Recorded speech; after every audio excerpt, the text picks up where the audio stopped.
What is up, everybody? Another Friday night here on Whiskey Wars, and we have the man Shred here with us. And thanks, Cheers, all. Shred. We're going to be doing a whole bunch of Stagg Juniors, which is awesome, man. Thanks again. Yeah, man. So we got batches 9, 10, 14, and 15 of Stagg Juniors. So that will be representing Stagg Junior tonight in this versus. And then for ECBPs, we have A123, C922, B521, and then, of course, the C920 that I got from this guy right here. Yeah. So thanks, Fred, for that as well. Hey, thanks for the sample. I haven't had it for a minute. Yeah. So, it's sure to get a little dicey later in the night after going through 8 barrel proofs. But, for science, we have to figure out what is better, the Staggs or the ECBPs. So, Shred, do you have any thoughts before we get into them, what you think who you think is going to pull out the win, man? Yeah. Because you've had basically all of these before. Yeah. I've had all of these before for sure. Except for the B521. I think that's the only ECBP batch that I haven't had out of this lineup. For me, used to be like Stagg Junior all the way. But in the last year or so, I've really found myself appreciating ECBPs more. So I think it's either going to be the C920 or the Stagg Junior batch 14. Out of this lineup currently, those are my two favorites. So if those two go head to head in first and second place, that would be pretty wild. But who knows what'll happen. It's going to be a strain on the palate for sure tonight. I don't know how technical we're going to get as the night progresses, but so of these, of course, I've had all the ECBPs, but of the Staggs, I've only had the 15. The only other Stagg I've ever had is the 12, which is not in this flight. So it'll be interesting for sure. Just a little caveat too. I ran out of my Stagg Junior batch 9, so in its place I have 13 in my lineup. That's the only difference between the two that we have right now. Fair enough, man. Okay. And typically you like the 13 pretty well? Yeah, that was one of my favorites for sure. I got that one right after I got the 12 and the 9. And then the 10 I found later, just kind of sitting on a shelf. But yeah, this was like I was mentioning earlier, a couple of years back when I could actually walk into a store and just find them sitting there for about $69. Heck yeah, man. Those days are long gone, but... Yeah, they've been gone here for a while. Like even pre-COVID, that was not a thing here. Because I remember when I first moved up to Kentucky, I've told this story before, I saw a Stagg, and I was like just kind of really getting serious about collecting them. This was, nearly 4 years ago now. And it was marked for 125, and I was like, they'll come down. I'll wait. Yeah. Nope. That's definitely not a thing. There's one thing whiskey never does, and it's come down. Yeah, for sure. Let me run through a little bit of chat here, and then we're going to get into this thing. So, Shred saying, "Whoa, yeah, man, it's gonna be a crazy night for sure." Yeah, I hope I can remember the next couple hours. Yeah, I doubt either of us are gonna remember. Got plenty of water. Tonight. Stay hydrated. I got 2 bottles ready to go because. There we go. I've only got 1 ounce pours of everything, but it's still, that adds up, man. Yeah, man. When you're talking barrel proofs, yeah. John Cran's in the house saying cheers. Cheers, buddy. Z-Man as well. Cheers. Deathless Dogs Dan in the house. Cheers, man. Good to see you. William Hall is in the house as well. Cheers, buddy. Peter White. Baker's Drinks. We got all kinds of great people hanging out here. Bourbon Baller Lee. Cheers, man. Let's see here. Anybody else we missed? Everybody just cheersing each other. Slap Shot in the house as well. Saying cheers to both of us. Cheers to you, Brian. Good to see you, man. Yeah. Good crew tonight. Cheers, everybody. Thank you for hanging out tonight. And as always, let us know what you're drinking. I doubt anyone else will be doing this tonight, mainly because it's crazy as hell. It is crazy, but at least drink something barrel proof, whatever you got. Yeah. It's Friday after all. Come on. Yeah, break out a Stagg or an ECBP if you got it. Break them out. Smoke them if you got it, man. That's right. And David be in the house as well. All right. Well, cheers, everybody. Let's be able to officially cheers, everybody. And if you're ready, shred it. Now, I know, actually, I need to mix these up first. So I'm going to try and do this without spilling anything here. Yeah, I have limited room. My shortage of Glens, unfortunately, I have 4 and 4 Glens, 4 rocks glasses. Right. I've got them all numbered here, ready to go. So. Okay. I've already completely lost track of what's what here, but yeah. Okay. So we're just gonna kind of put these back in some kind of order. There we go. Okay. Yeah. So yeah. All right. Let's do the damn thing. Cheers, man. Appreciate you. And cheers, everybody in chat. Let's get it.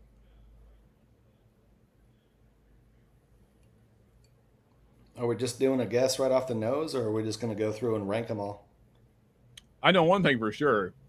Whatever that is, it's delicious and it's a Stagg. That is not an ECBP profile. Yeah, you definitely. That's the thing with this one. There's no mistaking the two.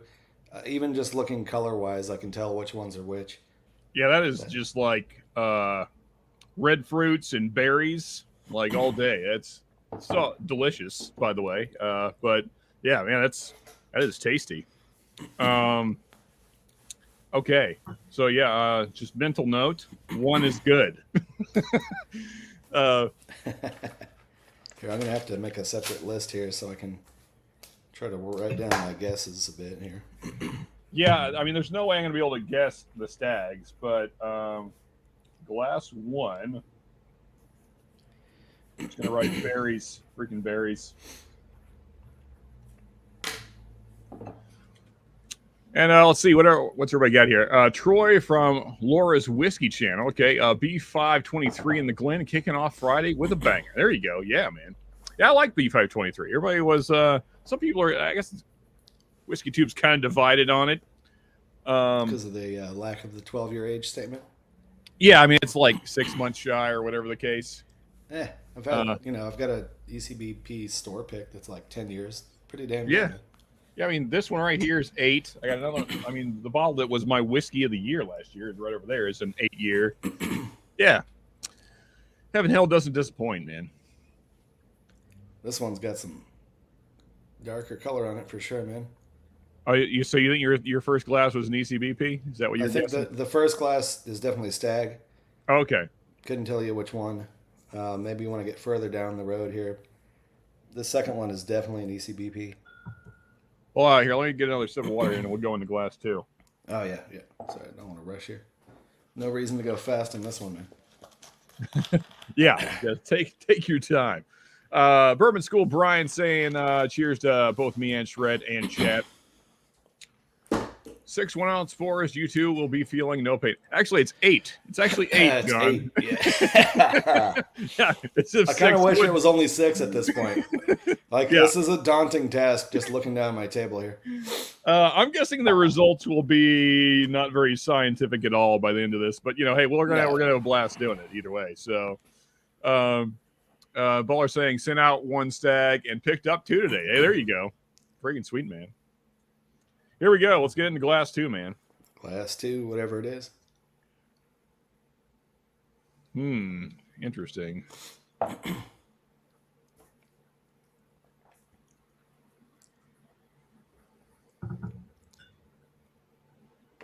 Definite Elijah Craig on that one for me. I don't know on that one. It's really good. It's really different than the first one.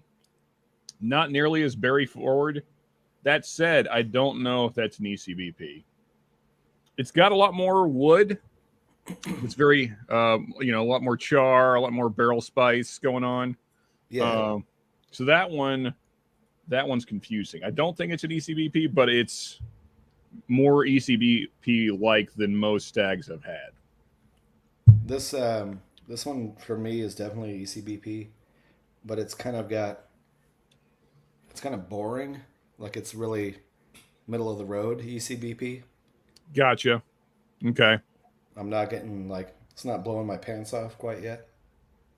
I'm guessing that's probably the B521, which I think is a good batch, but that was the best of 21, which isn't saying a lot. I tried to get one from like each year that I had. And I've got right now I've got 2 C batches, 1A and 1B. The only other B batch I've ever tried is the B520, which I almost put in here, but I didn't want to make it too different than what you got. Yeah, man.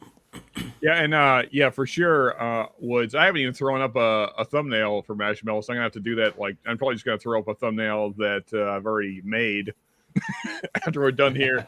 And yeah, and tonight on Marshmallow is just gonna be like requests. We're just gonna do a hangout, and yeah. Nice. Oh, is that going down tonight? Yeah, after this, yeah, nice. We'll just do like music requests and hang out and talk music for a little bit, and then I'll probably pass out in this chair. Yeah. All right, man. Let's get into glass 3 here. Right, I guess. Holy crap! That's like cotton candy on the nose, man. This one's very oak spices, a lot of char. Somewhat similar to 2, actually. No, not on the nose. It's not. All right. Now that I know shit, man. Now that I know glass 2, I'm certain that 2 is the Stagg. So I had 2 Staggs back to back. I'm pretty sure.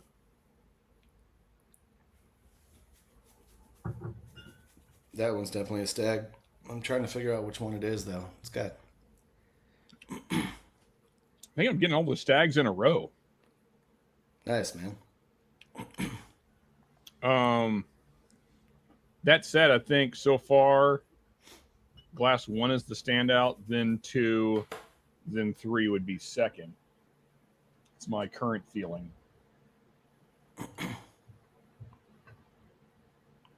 Oh yeah, I did 2 and 2 in the rocks classes, and I did 2 and 2 in the Glens. So that way I'm not nosing differently, you know. There's I evened them out that way on purpose, you know. I did the same thing. So the Staggs are split between Glens and Libby's, and the ECBPs are split between Glens and Libby's glasses as well. So, yeah. Nice, you don't get that ethanol punch too much when you're nosing out of a rocks glass. That's for sure. A lot more. Yeah, man. A lot more width on that shit. It's girthy. Definitely a Stagg, though. Yeah, this one. Yeah, the thing I'm finding in common, if I'm right, if all 3 of the first ones are Staggs, is a lot of berries, a lot of fruits on the nose. I'm gonna go one more sip here. I'm thinking what I'm gonna do for Mash and Metal. If I have anything left in my glasses, I'm just gonna do like a mega blend. Yeah, dude, that would be pretty intense. And see how that goes. That'll be what I sip on for Mash and Metal. And yeah, Purpose School saying, I think the A123 was better than the B523. I agree, but I think A123 is a really good batch. Yeah, I've only had it one time. I just cracked it about a week ago. It is really good, though. Okay, Baker's Drink saying you got to go fast so that you aren't drunk by the time you taste the last one. Fair point, I guess. That's kind of a good plan, actually. Yeah. I'm already on 4 here. I don't know. Yeah, the problem is, though, with that planning is that once all the alcohol hits, it's going to be like a freaking train hitting you. Yeah. And, yeah, the stream's just going to suddenly end. Like, all right, guys, I can't talk anymore. Are you going to go, like, since you have them all lined up, are you going to rank them in whatever order when you get to the end, or are you going to run back through them and then try to rank them?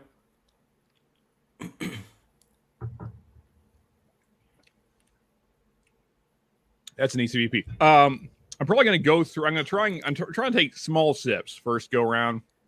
Then I'm going to go back through, probably the opposite direction, and then rank. Yeah. Yeah. So glass 3, a lot of chocolate and just darker notes on that. So I'm almost certain the glass 4 is ECBP. That said, it's not amazing. Maybe, I don't know.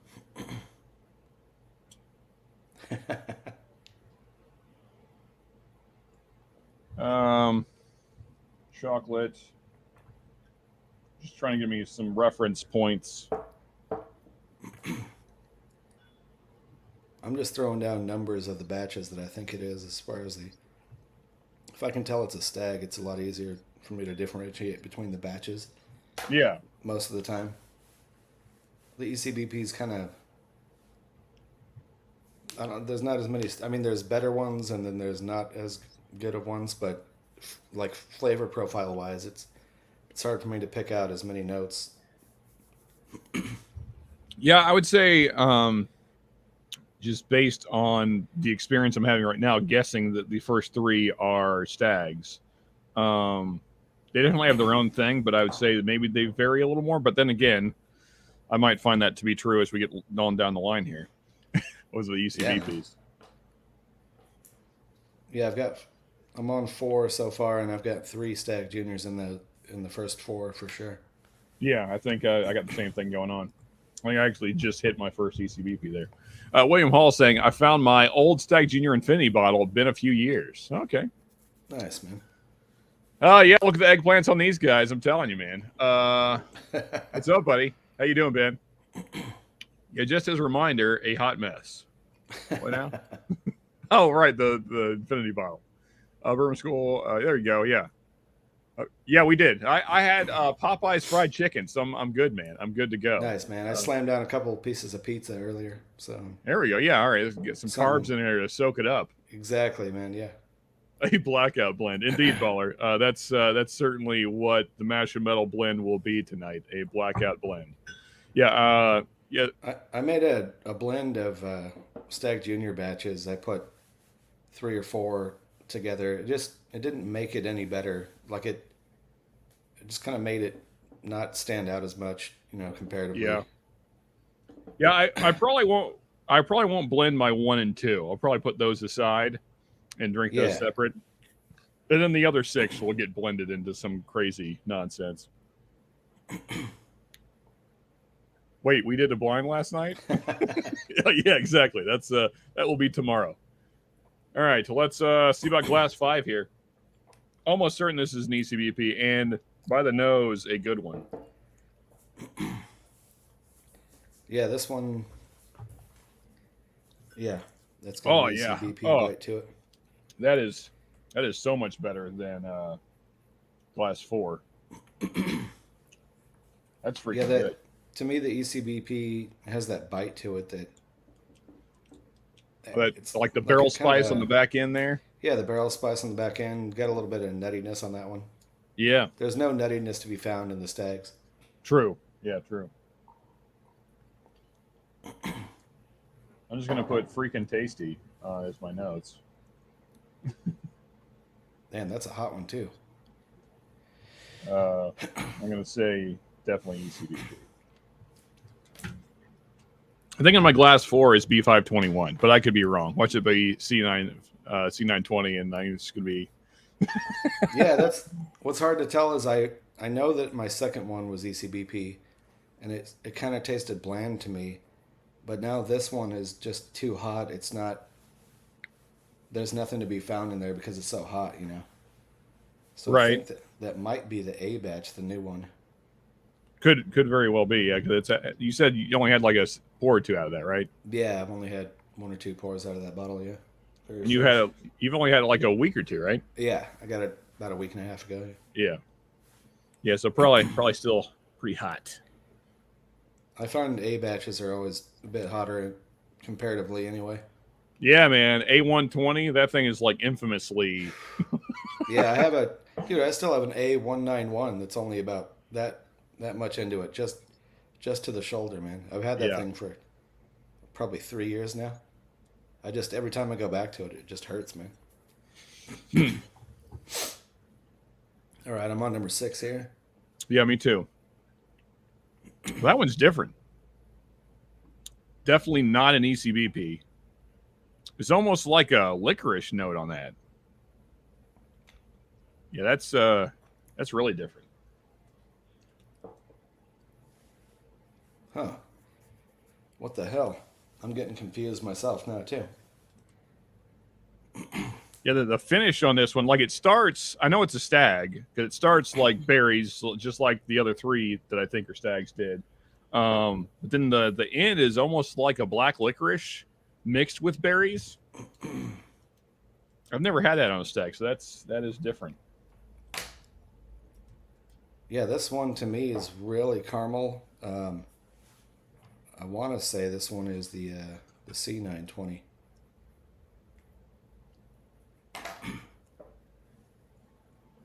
Let's hear what's Chad got.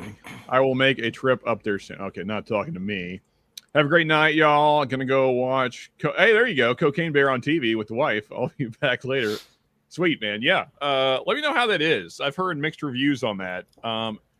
As a premise, I'm down with it. I'm down with a bear doing cocaine and tearing apart people. That sounds like my kind of movie. But yeah, I don't know how the execution is on that. Oh man, I'm really confused now. Now that I've gotten into number 6, I'm kind of blurring the lines between whether I can tell. Right. God, I want to say that's ECBP though, but it's something like it's not familiar tasting to me. Well, I'm moving on to 7 here.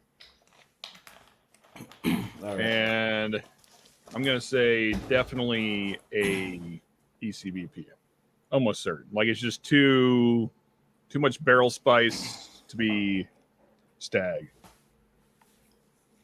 Damn, dude. Now I'm really confused. I was so concerned that I wouldn't be able to mix these up, but I'm totally confused now. So that one is good. Not as good as the other one I thought was.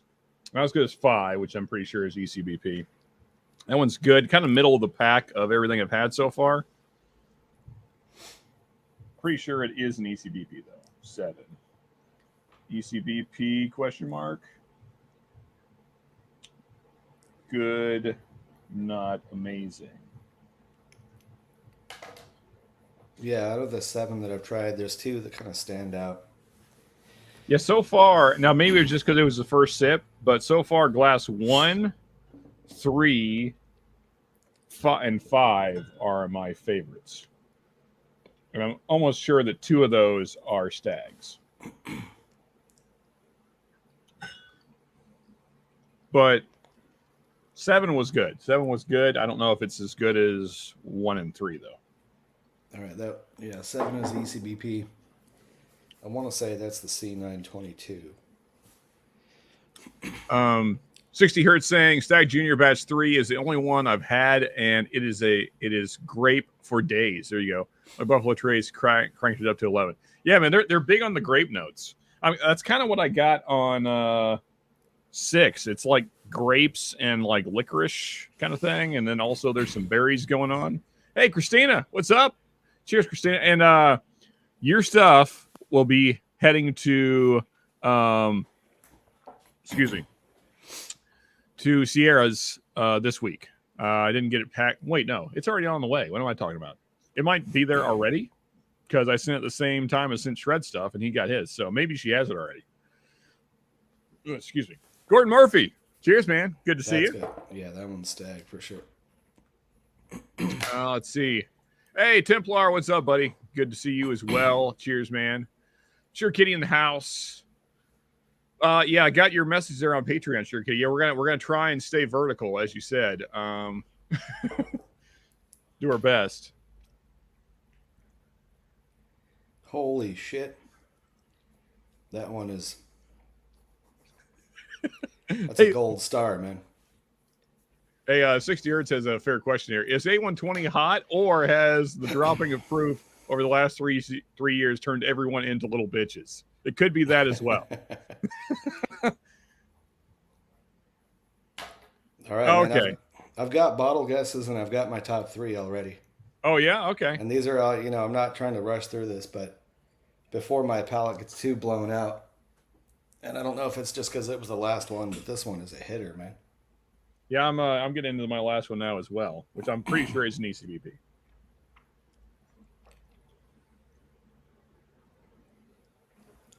Yeah, that's Stag Junior all day on that one. Okay, again, good. there's not a bad one in here except for 4. Glass 4 was not amazing for me, which I'm guessing is the B521, which I knew it would kind of be the outlier. I just wanted to have an ECBP from each year. Yeah, makes sense for sure. Covering the last 4 years. I mean, these Staggs cover the last 4 or 5. Yeah. With the 10 in there. So I'm going to say ECBP good. Better than 7? Maybe. All right. I'm going to take I'm going to go through some chat here. Take a few. Give my palate a bit of a rest anyway. Yeah, same. And then go back the other way, man. Yeah, I think I too have a top 3. Maybe top 4 even. I'm just starting from 1 again, going back. Same. Are you going to go same direction again? I'm just going to go the same direction, I think. Yeah. Yeah, so I'm thinking like the winner is going to be between glass 5 and 1 for me. And then it'll probably be glass 3 or 8 will be in contention for 3rd place. Say vertical. Also checking out, gonna finish Ted Lasso. Okay. Hey, cheers to see you, Bourbon School and Live in the Woods. And sure, Kitty, if you dip as well, good to see you as well, man. Excuse me, sirs. I'm going to have to request that you eat my ass. What's up, Aiden? How you doing, buddy? Hard pass on that, though. Hard pass. I mean, well, you don't say hard pass yet. You haven't gotten through all the. That's true. Things could change. Things could change after you go through the 8 again. Yeah, if you hang out long enough, Aiden, I might be up for it.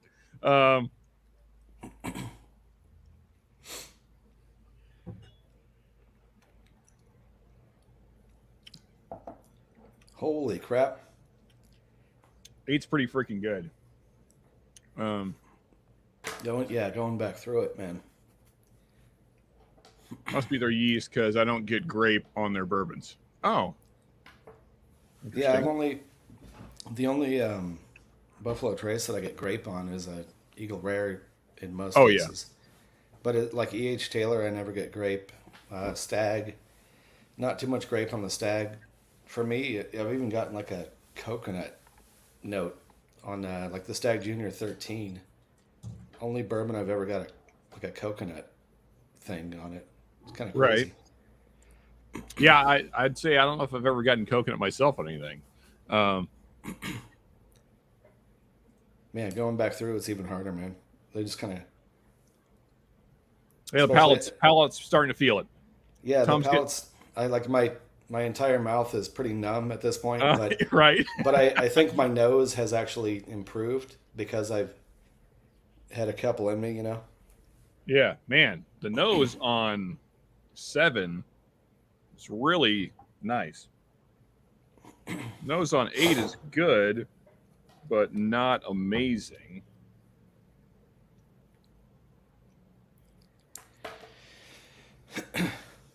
Huh.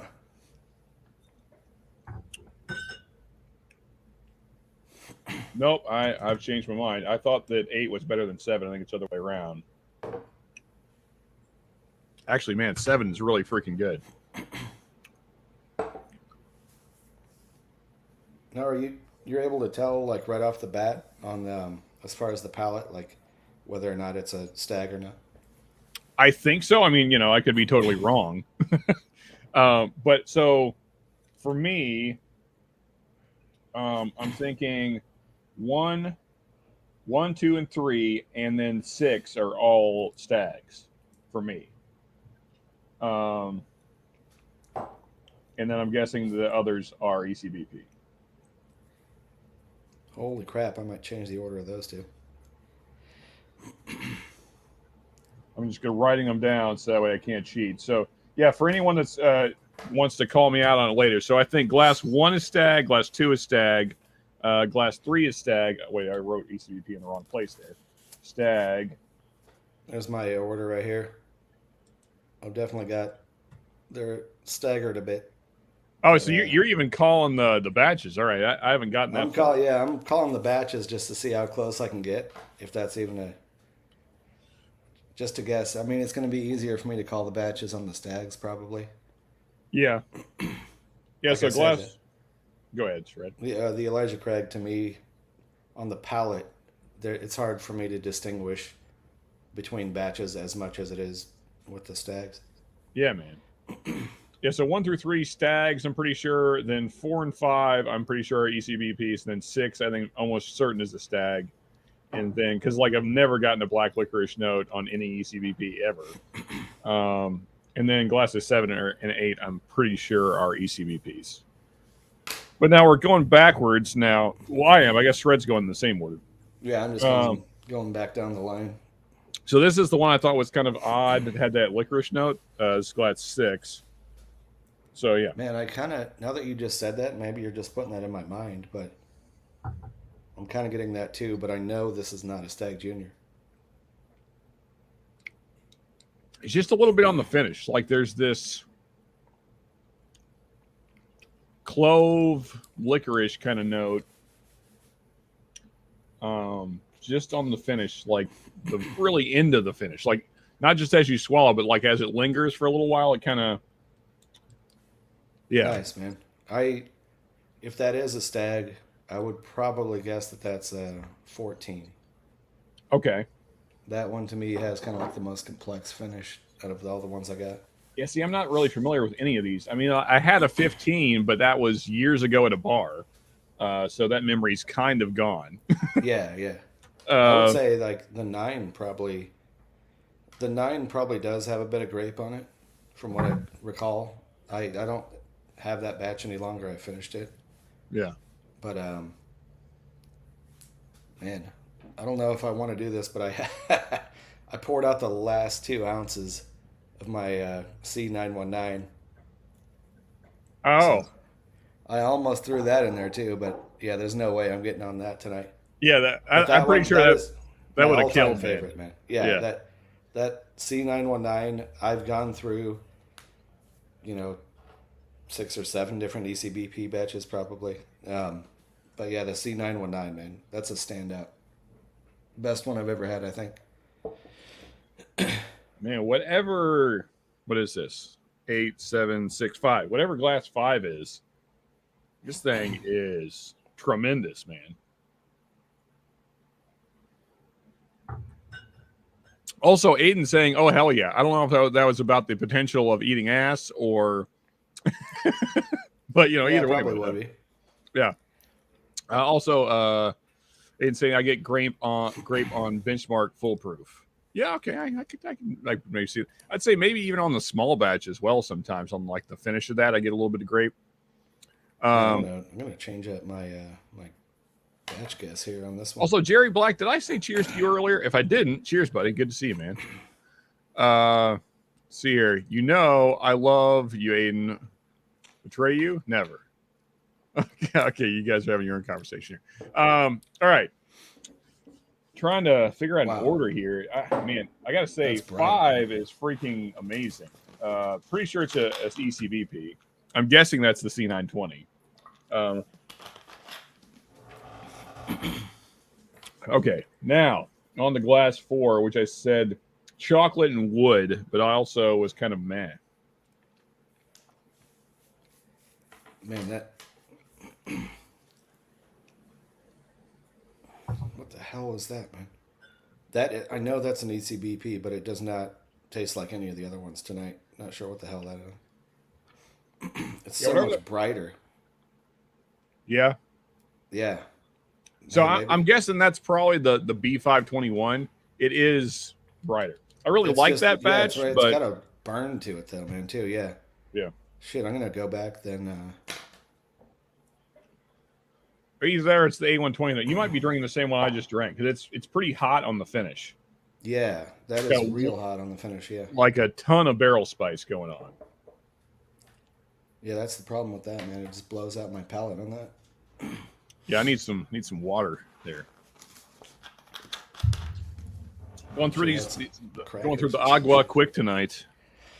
Yeah, I'm gonna have to take a piss break here pretty soon. Yeah, we're gonna have to take like a 5-minute break after this for take a pee break. Damn. Which I kind of planned for, Shred, because I threw up the link on Patreon for anyone that wanted to join, and then if no one does through that outlet, I'm gonna throw it up on here. Hopefully, we can get some folks hop on, and then we can go off camera for a bit and yeah, man. get rid of fluids. Dude, that holy crap, man. Number 8, whatever that is. I know it's Stagg Junior, but that one's hitting, man.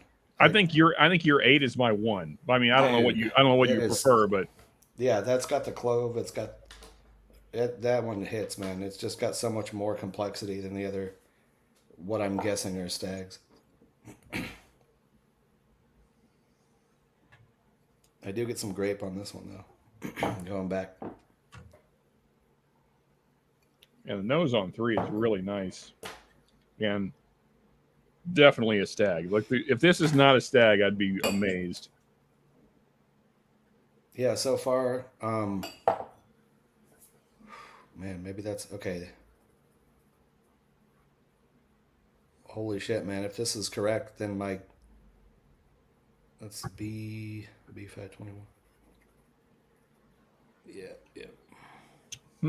Glass 3 is kind of, maybe my palate's just getting fatigued, but Glass 3 is kind of flattened out second go round. Good though, still good. Man, where would I rank it?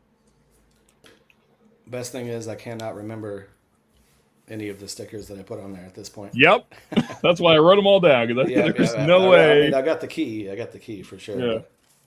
So I've got my top 2. I'm gonna try to get a top 3 here. Yeah. So I'm gonna go between 3 and 6, and try to figure out which one is my top. I think I'm gonna have an ECBP in last, but I might also have an ECBP in first. So it's gonna be kind of a split. Yeah.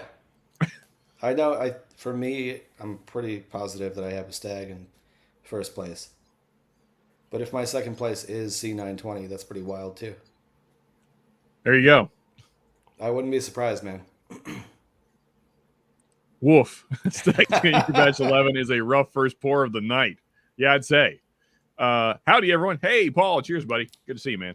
Yeah, I had no warm-ups before this at all either. Just Me either, going in man. dry, man. Yeah, same here, because I knew what we had ahead of us. I was like, I probably should not drink before this. No. Yeah. Aiden saying the air quality here are in maybe that anyway is awful. Oh, right now. More reason I think Canada is lame. Fair, man. Come on, Canada, get your act together. Put out your fires. Oh shit. All right, I've got my top 3.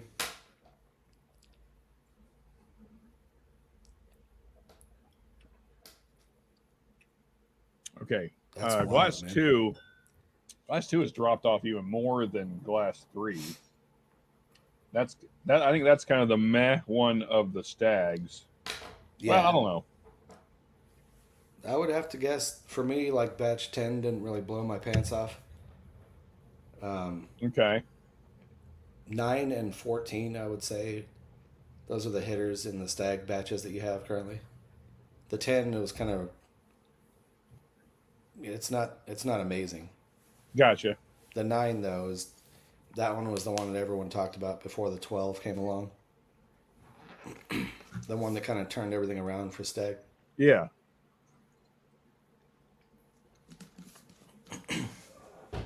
Hey, cheers, Sure Kitty. Appreciate you, man. Thanks for hanging out. Sorry you had a long day, but we'll catch you on the next one, buddy. Yeah, and we will. We're doing our best. We might be hydrating too much, actually, because I don't. I've already had a full cup of water, and I'm halfway through my second one.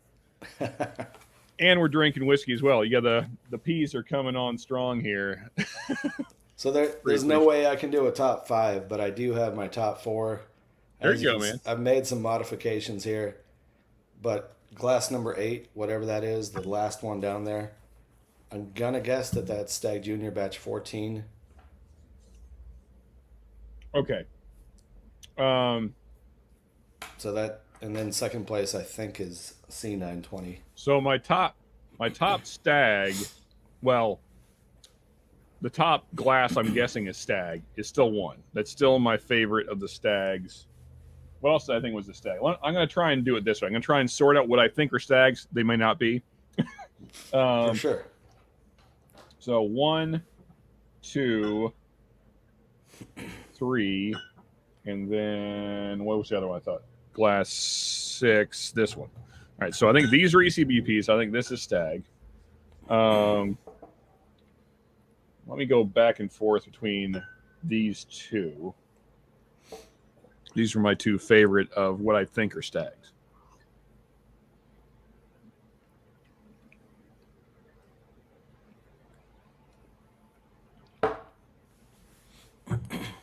So, Chad, for those of you that have a combination, what's your favorite Stagg and ECBP? I'd be curious to hear that.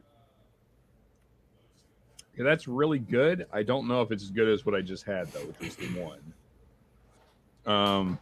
Man, I got a licorice note on that right there, whatever that was. I'm pretty sure I want to say that's the 14. Okay. That'd be wild, man. Because that's my first choice. So you like the licorice note then? Yeah, See, I don't know. I'm not big on it. I got a little bit of that on the finish, but it's more like on the nose. It's just crazy. Yeah, it's hard to tell, man. But most of I know like 2 of the ECBP batches, the finish was so hot that it just kind of took over, whereas the nose was fantastic most of the time. But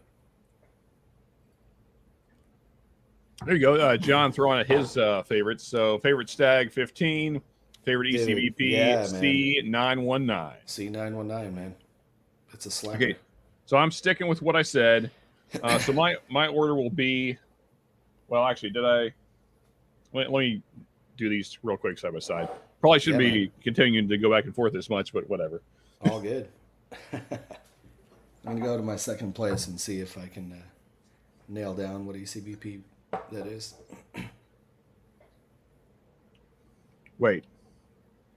I think I screwed up. I think I grabbed the wrong.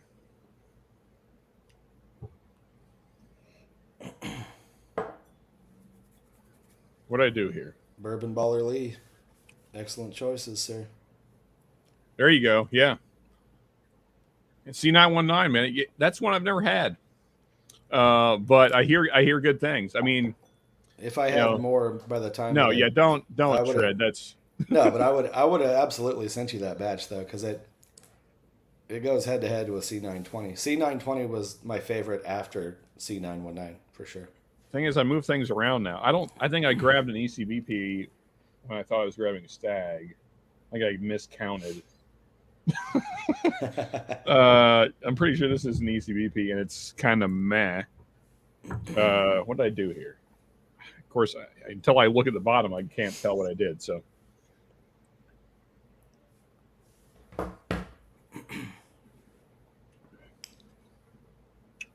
wow, man. Okay, yeah. So that's there. All right. Palate is really feeling it.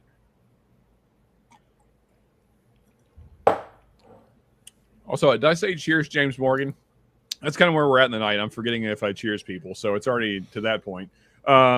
Due to the taters in my area, I've not been able to try Stagg. Fair. I mean, the only time I've ever tried them is at bars. I've never owned one, Templar. So yeah, I feel that pretty strongly. ECBP C921 has been my favorite though from the bottles I have. There you go. Yeah, that was a good batch, man.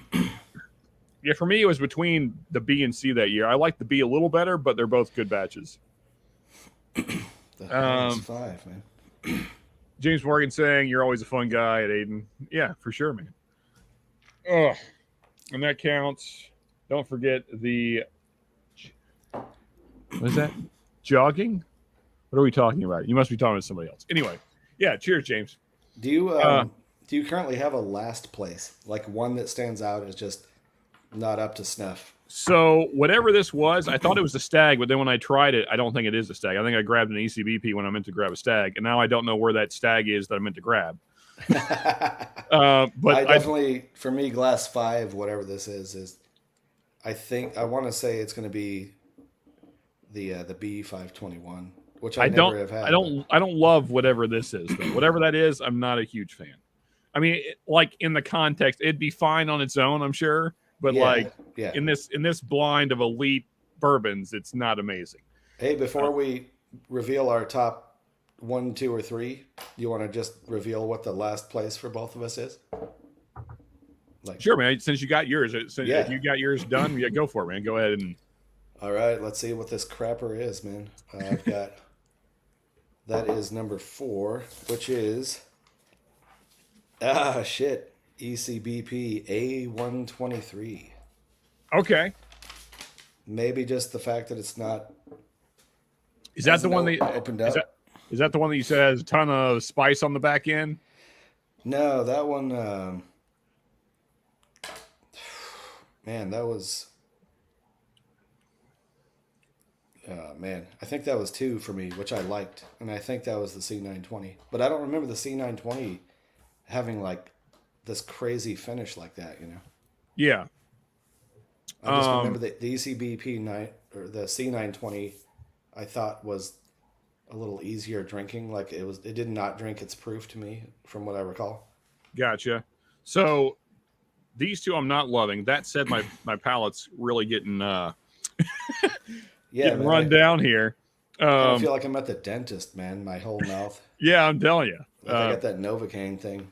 Way more fun than the dentist, though. Oh yeah, for sure. I got my number 1 here. If you want to.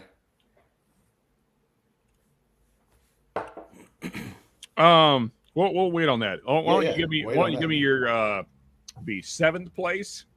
Yeah, my 7th place, I'm gonna say, is number 7, which is number 8, and that is C922. Okay. So coming in, 2 ECBPs coming in 7th and 8th. That's 7th and 8th. I got 8. So dead last is A123. 7th is C922. Damn. So Shred is not loving the new batches. Not so much, man. You know, that means B521 is still in there. That's true. Which, I mean, I thought it was a good batch. Yeah. Shit. And then, yeah, 3rd. What the hell is this? Kind of starting to get lost here. Yeah, I know that one of my. So in 6th place. Mm-hmm. I've got 7, which is holy shit. Fucking Stagg Junior batch 14, man. The one that I've in my mind have liked so much more than others in the past. So now I don't know, but maybe that's because you said you like the licorice. Is that the one you got licorice on or no?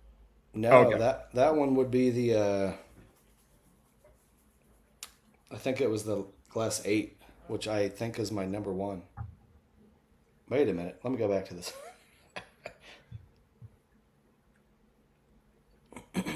Man, what the heck?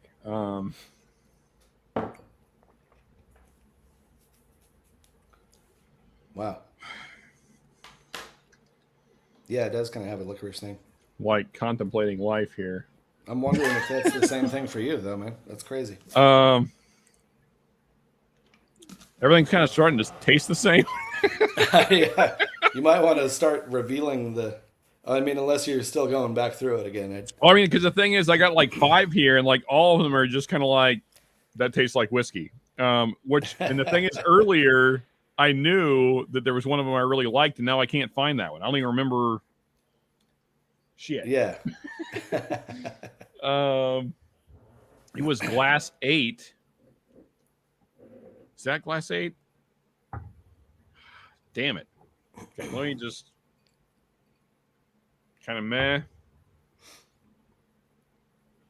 That one's pretty nice.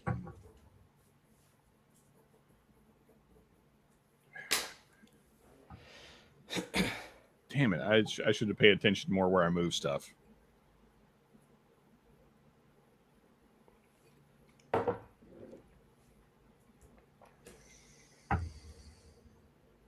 Nose on that's really faint. I'm like looking at my notes and trying to figure out, like, assuming that my tasting notes match the nose.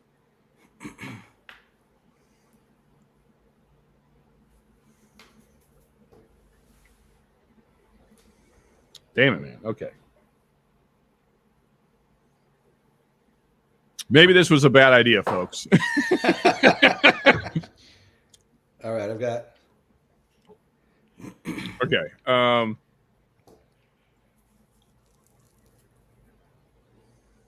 right, what the hell is number 4? This is going to come in 5th right here.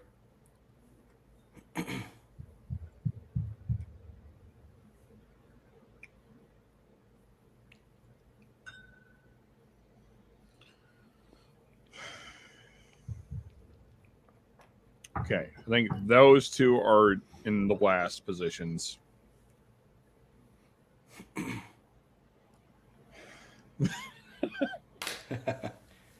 All right, I've got my. This is hard. This is harder than it looks, folks. Oh, for sure. All right. I'm getting to an order, but I'm not quite there. Go ahead. No worries, man. I'm actually gonna take a restroom break here real quick. Yeah, go for it, Shred. People, I'm still trying to figure this shit out. Shred's really quick at getting this shit done. Bro, Shred is starting to look like Father Time. Okay. At some point, the taste buds just say offs, uncle. Yeah. That's kind of where I'm at, Amy. So, like, I know there was one down here. There was an ECBP, I think, that I really liked. Where that is now, kind of don't know.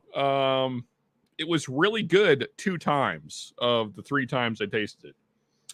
Now, though, yeah, don't try this at home, kids. If you're ever a collector and still have C9 118 in the UK, but 110 pounds. Oh, there you go. Honestly, James, I would, man, what would it cost to get it here? That's the thing. Like, the 110 pounds doesn't bother me, but the getting it here, that would be the tricky part. Harder than it looks. Phrasing? Indeed, John, indeed. All right. I got to figure out what the hell am I drinking? Okay. Dude, don't try this at home. I'll tell you that. Going through it a 3rd time was a mistake. I should have just gone through it down the line, made a ranking instead of trying to go back. I just blew out. Yeah. Yeah, I mean, my problem is I move stuff and I shouldn't have moved stuff. Because now I don't know where I'm at. And my palate's too fatigued to remember anything. So, okay.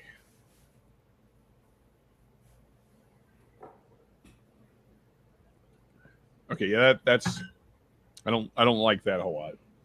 Actually, I think that's the Stagg that I meant to have there.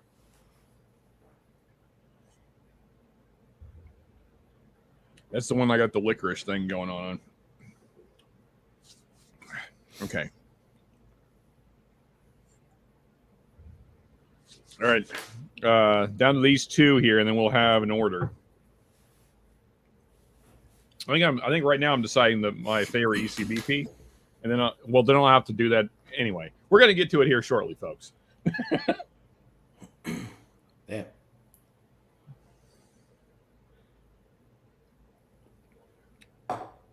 Okay. Yeah. All right. Wow. Okay. Somehow some stuff came through there. This is the one, which was. Yeah. Okay. So this is what was glass 5, I'm guessing. Hopefully. Is that your last place? No, that is going to be first. Probably. Gotcha. I got to go back and forth between these 2. Nice. One's a Stagg, I think, and one's an ECBP. Yeah. Like that flavor that I got the first few times around, it finally popped again. So that'll be wild if you and I both got one of each in our top 2, you know. I think that's the way it's going to go. That would kind of settle, you know. I know that everyone has their preference, but like at the end of the day, they're all just killer, you know. James Morgan saying, yeah, I believe another 50 for shipping, but it goes down the more bottles you have. So it's, oh, okay. James, here. If you don't have my email, I'm going to try and do this without screwing up my blind here. Typing is very hard right now. Damn it, no cap lock. I really should have chosen an easier email. I did not consider that I'd be typing this drunk a lot. So anyway, James, for real, man, hit me up on the email so we can talk. I'll give you a better way to contact me after you email me, if you don't mind. Yeah, I'd like to talk to you about getting some bottles, man, because I would love to have a C9118. That'd be awesome. Dude, I have not tried any of that. I've never had any 18 at all. I mean, I'm kind of a Heaven Hill whore, so for sure, man. If I can get old Heaven Hills, man, I'm all about it. All right. Don't know what this is now, but anyway, whatever. I think for me, it's that the overall like ECBP drinks a lot hotter to me. Yeah. I mean, but there's such a flavor punch at the same time that comes with that proof, you know. But see, I mean, like I'm one of those guys, like I guess I'm a masochist or whatever, but like I kind of want whiskey to kick my ass. Yeah, for sure. Like, you know, like I feel like it's not whiskey if it doesn't do that. Like that's one thing that not the Staggs, but a lot of Buffalo Trace products, like that's why I'm not drawn to them, because it feels kind of thin and watered down and not punchy enough to be whiskey. Yeah. And I kind of want whiskey to just punch you in the fucking face, you know, just like, yeah, I'm here to wreck your life. I think that's probably why there's such a mainstream appeal with Buffalo Trace, is that it, for the most part, doesn't just kick your ass, you know. Yeah. It's not, and that's the same reason you're describing your love for Heaven Hill is the same reason I love Wild Turkey. It's like, oh yeah, man, it's got that funk on it, and it always, like, even the 101 has so much complexity and flavor, even at 101 proof, you know. That overall, Wild Turkey is my favorite distillery for sure. Yeah, man. Okay, so I think we're getting an order here. I can't. Well, I probably should. Anyway, we're gonna worry about the top four first. Okay. And then I'm gonna try and sort through the others. So I think I got 2 ECBPs and 2 Staggs in the top 4. You keep revealing like one at a time. I'm just gonna reveal my 6th place. I'm just gonna go backwards until I get to number 1, I guess. Mm-hmm. So no, not 6th. This is 5th, coming in 5th place. Okay. I believe this is Stagg Junior. And we got number 3. It is. That is batch number 13, coming in 5th place. That was the one you subbed in for 9, right? That's the one, yeah. I subbed that one in for 9, yeah. Okay. And then in 4th, I've got number 1, which is another Stagg Junior. Number 7. Hold on a minute. Oh, I already did that one. What am I doing here? See, this is the problem here.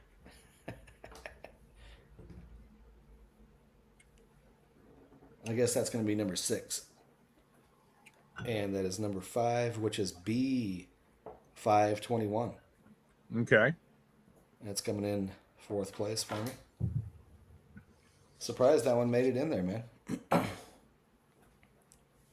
So that was 4th place, B521? 4th place, yeah.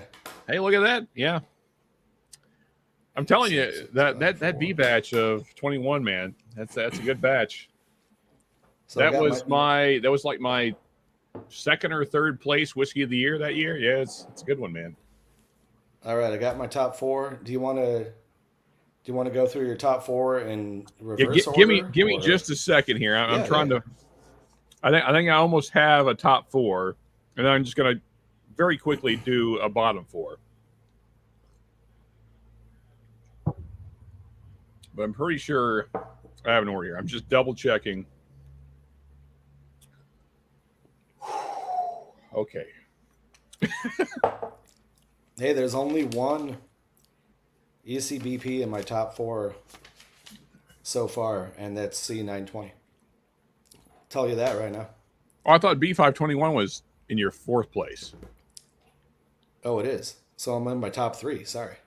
Numbers Whatever, are hard, man. Numbers are fucking whiskey. hard. Dude. Holy shit. Okay. So, yeah. But so there's 2 Stagg Juniors in my top 3 and 1 ECBP in the top 3. Okay, I'm going to try and do this as quickly as possible. Small sips. Damn, that's a lot harder than it looks, man. Yeah. Okay, I like that. All right. Water.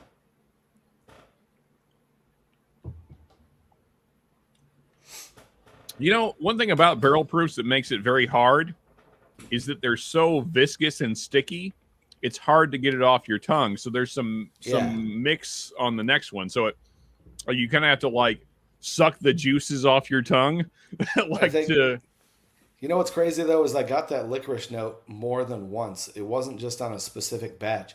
So I think it might have been the combination of the 2. Yeah. Like something about drinking the ECBP right after a Stagg gave whatever it was, that licorice kind of note. I think that's the 2 blending inside my mouth, you know. That's if that makes any sense.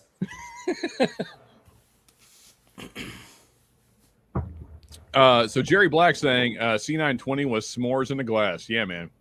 And then AZ saying we will probably have a bad fire season in Arizona and California as well. Lots of rain. The brush is all grown up.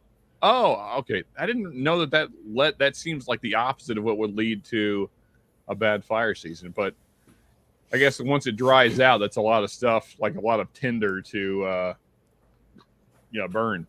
So that makes sense. All right, I'm almost there, Shred. I got 2 more glasses to go through, and then I will have a complete order. Pretty sure. I've got my top 3 all sorted.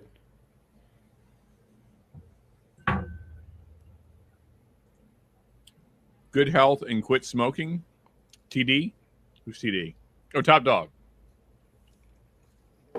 Who quit smoking? That's awesome. I quit years ago, but it's hard, man. Yeah, same here, man. 2004. Put down the chokies. There you go. Yeah, man. Save your lungs. Pneumonia. I almost died from pneumonia, and I was like, yeah, I don't think I'm going to smoke anymore. Well, I told my wife, like, if I had still been a smoker, like, when I got COVID, that would have been it. Like, because, like, my lungs were on fire even not being a smoker. So, like, if I had still been a smoker, like, all those years, I would have been done, man. Yeah. Yeah, for sure, man.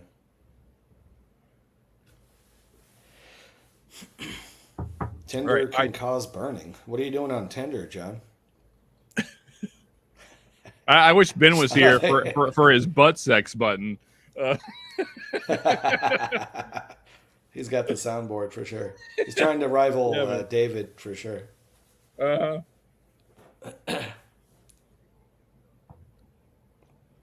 So I hope folks aren't mad, but I just want to throw it out there. I'm probably going to take a little bit of my donation money. I'm going to get a good soundboard and an XLR cable, because that's what this mic really needs. Because like the way this mic works best is an XLR into a soundboard into your computer. Like so you can mix it and all that kind of stuff so that your voice sounds warm and all that bullshit. Anyway. Well, Ben, actually, you know what? We're already into the results. So here, let me sorry, I forgot I was going to do this much earlier. No link, no butt sex. There you go. Let me hop over to YouTube here. Shit, I am drunk. Feeling it, man. I'm feeling it. Yeah. Okay. Mute YouTube. I haven't even put a dent in. I'm looking down these 8 glasses, man, and I haven't really put a dent in them, man. That's the thing. That all mine are about at least a third full still, maybe half full. Some of them. Yeah, most of mine are half full, man. I'm feeling it. Hurts, man. Yeah, barrel 8-way barrel proof flights are not for the faint of heart. Yeah, man. I didn't prepare myself as much as I could have for sure. But You know, here's here what's we are, funny. man. Here's what's funny, Shred, is of all the days, so we're out in the middle of nowhere working on this cabin, and I realize we have no water in the truck at about 3:00. Ah, So I had no water the rest of the afternoon, and so I was like dehydrated going in. So I tried to chug a bunch when I got home, but that's not quite enough to catch up. What's up, John? John, what's up?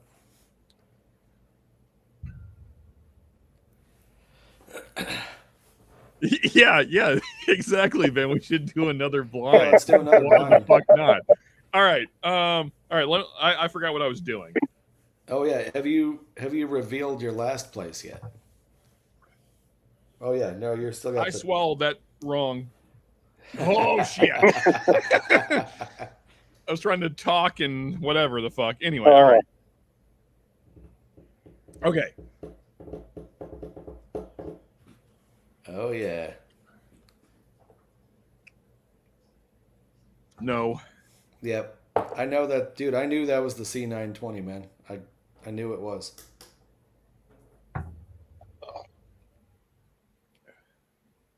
Okay. Wait a second. I don't know about that.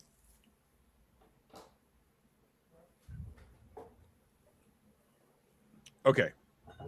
Got an order. All right, so Shred, where are you at? And then I'll catch up to you. I'm gonna reveal my number 3. Cheers, Z-Man. Cheers, Okay, brother. so brother? hold on that for just a second. Let me catch up to you, then we'll go through them together. Yeah, man. You smoke them. Yeah, exactly. Nobody smoke them. No one should be smoking them. Man, if you're still a smoker, then you know I get it. It's a pain in the ass to quit. It sucks. You're like an asshole for a few weeks, but if you can quit, man, it's the best thing you can do. I know it's hard, but do it if you can. Anyway, all right, let's reveal some shit here. You're just gonna start with your last. Yeah, I'm gonna start with my last. So last place. Here just we go. Pause when you get to the top 3, and then we can reveal the top 3 together. I'll let you do third place first, and then we'll go back and forth. And sounds good. Sounds good. All right. So last place is what the fuck is that? A in the Libby's glass is A123. Isn't that your last? My last was A123. Yeah. Holy there you shit. Go. Okay, so A123 is not great in the context of amazing whiskey. So yeah.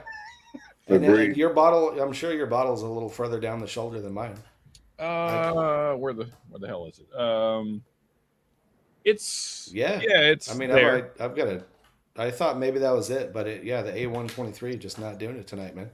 Yeah, it's a good batch, but I mean these are awesome. Like, I mean, I handpicked so C922 was my favorite batch from last year. Yeah, I doubt that A123 will be my favorite from this year. Maybe it will be. We'll see. But oh Jesus, that was a close one, dude. Saved it. Saved it. And then B521 was my favorite ECBP from that year. And then C920 was a bad year though for ECBP. That said, I mean, it clearly beat this. So yeah, for you too, it finished fourth place. So yeah, the B521 came in fourth place. Yeah. All right, so let me burn through these here. So man. Now both of the D's came in last. So just for the record, I do not like the D. So D is Stagg 14. Stagg 14. Okay, that came in number 6 for me. Okay, so seventh for me. So pretty close on that as well. All right. All right. So then next up we got. Yeah, you got to handwrite them on there. You know what's up, Z man. I got stickers on mine. Yeah, and, I wouldn't be able to keep track of all the Stags if I didn't have stickers on them. I'm not gonna look up the fucking proof every time I go for a pour. Yeah, exactly, man. So in sixth place is so two Stags back to back actually. Stagg 15 is Stagg 15. Okay. Yeah. It was good. I mean, like all of these are very good whiskey. I mean, let's be very clear. Top 3, man. So okay, that's pretty wild. Yeah. So Stagg 15 was 6th for me, and words are getting pretty damn hard right now. Words are hard, man. Words are hard. All right. So then fourth place, not fourth, fifth place. Fifth place. Whatever the hell. Glass number 4 is B in the Libby's glass. Stagg 10. Really? Okay. So 3 Staggs in a row. That one's in my top 3 also, which is crazy. Okay. So I think that means then, because I'm almost certain that this is a Stagg, which is my second place, which is Stagg 9, which you said was one of your favorites. Oh yeah. But we'll see when we get there. We'll see, man. Yeah, Stagg 9's a hitter, man. All right. So then my fourth place, and then I'll go to you for your third. Sounds good. So my fourth place is C in the Glen, which C in the Glen is B521. So hey, same, we both got the same fourth place as you. Yeah, same fourth place. Yeah, that's wild, man. All right, man. So Shred, what is your third place, man? All right, my third place is what I thought was a Stagg Junior, and it is Stagg Junior 15 coming in number 3. Okay. Holy shit! Stagg Junior batch 10 and C920 are in my top 2. That's pretty fucking wild. There you go. So wait, where was your Stagg 9 then? Oh, I didn't have the Stagg 9. Remember, that's right. I put the 13 in its place because I don't have the 9 any longer. But if the 9 hits hard for you, then that's awesome because that one was such a hitter, man. Yeah, I mean it's top 3 for sure. I don't know where it is, but it's top 3. Freaking amazing. Yeah. Yeah. All right. What's your number 3? So my third place is D in the Libby's, which is A123. Oh shit! Wait. No. That's last place. I mislabeled it because apparently I was drunk before I started drinking. That's that's C922. C922. Okay, that's coming in third for you. Damn, that came in 7th for me. Okay. Yeah, that was way down the list for me. That's wild. Yeah. So that was my favorite batch from last year. So, good stuff. So all these are going to be blended, and we're just going to blend them into the. We're just going to do it right now. Oh my god, I might have to do the same thing. So get all that Holy juice shit. going into one glass there. All right, we're going to take the bottom 6 and just blend them all. That's it, man. And actually, I don't have a whole lot in all of them, but we're going to do it anyway. I'm going to have quite the. I'm going to put it in a. And this will be my mash and metal drinking pour here. Just nothing but Staggs and ECBPs because why the hell not? Man. I've never. So the A123, that's an Elijah Craig, or? Yeah. The first batch from this year. Yeah. All right, so we're gonna save this for mash and metal there. So that's a mix of Staggs. You got a lot. I got a lot going on there, dude. This is gonna be I might have to put an ice cube on this shit. Yeah, I'm telling you. It is in a rocks glass after all. Yeah. All right. Holy so shit, now I still got 2 glasses besides that.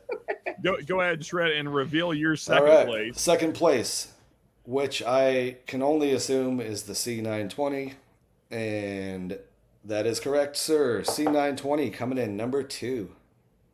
So I think we flip flopped. We flip flopped. Well, we'll see in a second. Well, you don't have the. You've got the 10. You've already ranked the 10, correct? The Stagg. Yes. I don't remember where I said it was. That's crazy because that for me is first place then. So I'm pretty Stagg sure Junior batch 10. If I'm right, if I guessed right, this is the 9, and that is the C920. Okay. But I could be wrong. So the C920 is still coming in first place for you.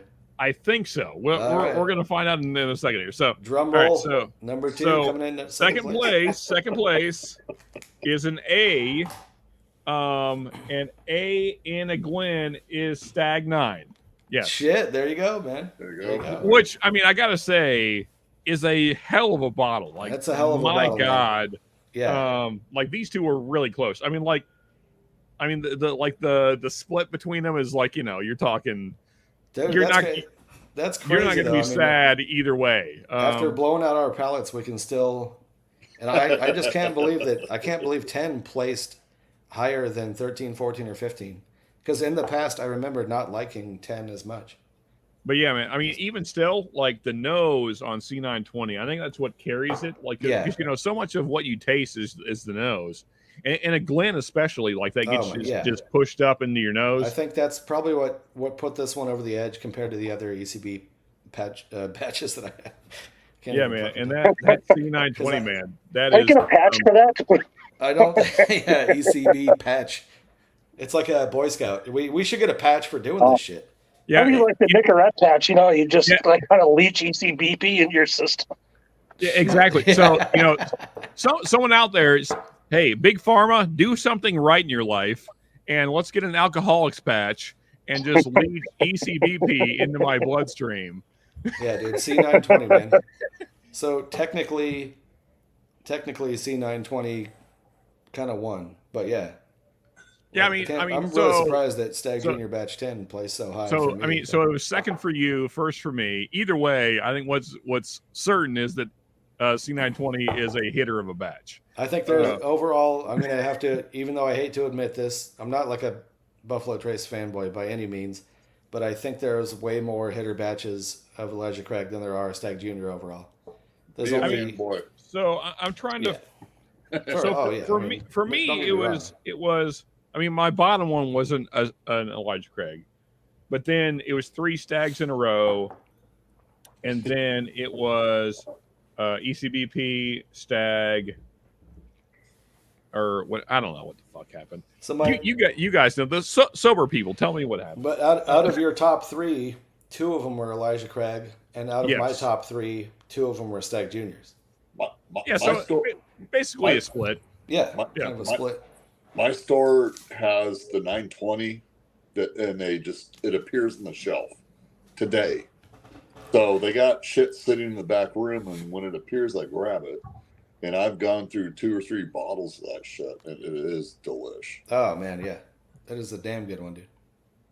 But this one, I thought, man, I'll never get a Stagg Junior, and this is batch 14, as you saw. Hell yeah! This jumps out of the glass. I gotta go find my 10. When you sip it, it's like, oh my god. Yeah, I mean, so like that's the thing. That's the thing for me, Z man, is that like even though some of these were last, whatever, like there was not a bad whiskey on the table. Like if I had any of these on their own, I would have been very happy with any of them. Yeah, I mean, Junior, batch 10. I would say what puts Elijah Craig over the top for me is that it's findable. Yes, sir. Yeah. And Stagg is not. And as we saw tonight, I mean, between me and Shred's blinds, they're fairly even. Like, we got kind of going back and forth. So like, it's not like Stagg is like way ahead of ECBP and it's not even close. They're basically like neck and neck. It's the price, Sean. Yeah. So, I mean, this is 15. That's the only one I've ever found on a shelf. Yeah. I bought this 2 years ago for $60. And this was 65 when it came out. I bought a batch 16 for $250. Man, the most I paid for any of I've owned batch 9, 10. If you can't find it, you're going to pay for it. No, I bought it Father's Day of last year. The most I've ever paid was $99, and I think that was for the batch 15 when I found it. But that was the last ECBP that I've actually bought was 15. I gotta say, Shred, since then. If I could find any Stagg for $100, I would buy it all day long. Oh, for sure, man. I'm same now, and fortunately for me, it's kind of like, like my Apocalypse bottle. I have an unopened Stagg Junior Batch 9 right now. So that's a fun question. I'm going to pose this to the chat. Maybe we should do a poll. I don't know. I'm too drunk to throw up a poll right now. But that's a side effect. Yeah. What do you think a Stagg Junior would go for in an actual apocalypse? Like, let's say zombie apocalypse, whatever. Electrical grid goes down, food shortage, whatever the thing is. What does a Stagg Junior go for? You're not getting any money for that. You're just getting shot in the head. Someone's going to take it. That's all. Yeah. Well, have the bigger gun and better skills. Yeah. Someone's just going to hit you over the head with a tire iron, dude. Can I say something to you, Sean? Yeah. A year ago, I bought that Stagg Batch, Stagg Junior 16 for 250, Hey, and I Todd. put it in chat, and people were like, "Man, I can't believe you paid that." Well, now it's a year later, and everybody's going, "Yeah, that's a good deal." Yeah, for sure, man. Yeah, that's the thing. Really? It's hindsight, you know. Yeah. Exactly. Kind of like when I bought the Russell's 13, when I only ever saw one bottle and I bought it. It was $1.99. A lot of people were like, "That's crazy, man. That's more than twice retail." And I'm like, "Well, shit, man. That was the one bottle I've always wanted to try, and I got one. So Yeah. Yeah. Well, I'd buy it again right now for 200, man." I never thought I'd see it, and when I saw it for $60, I Hey, took it. Mr. Mace. Yeah.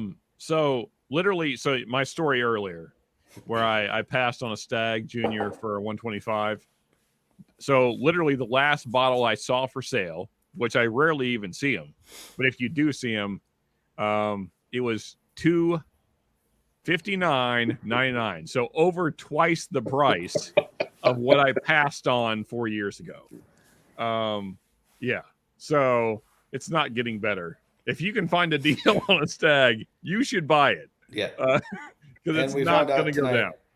the A123, not as good as any of the Stagg batches.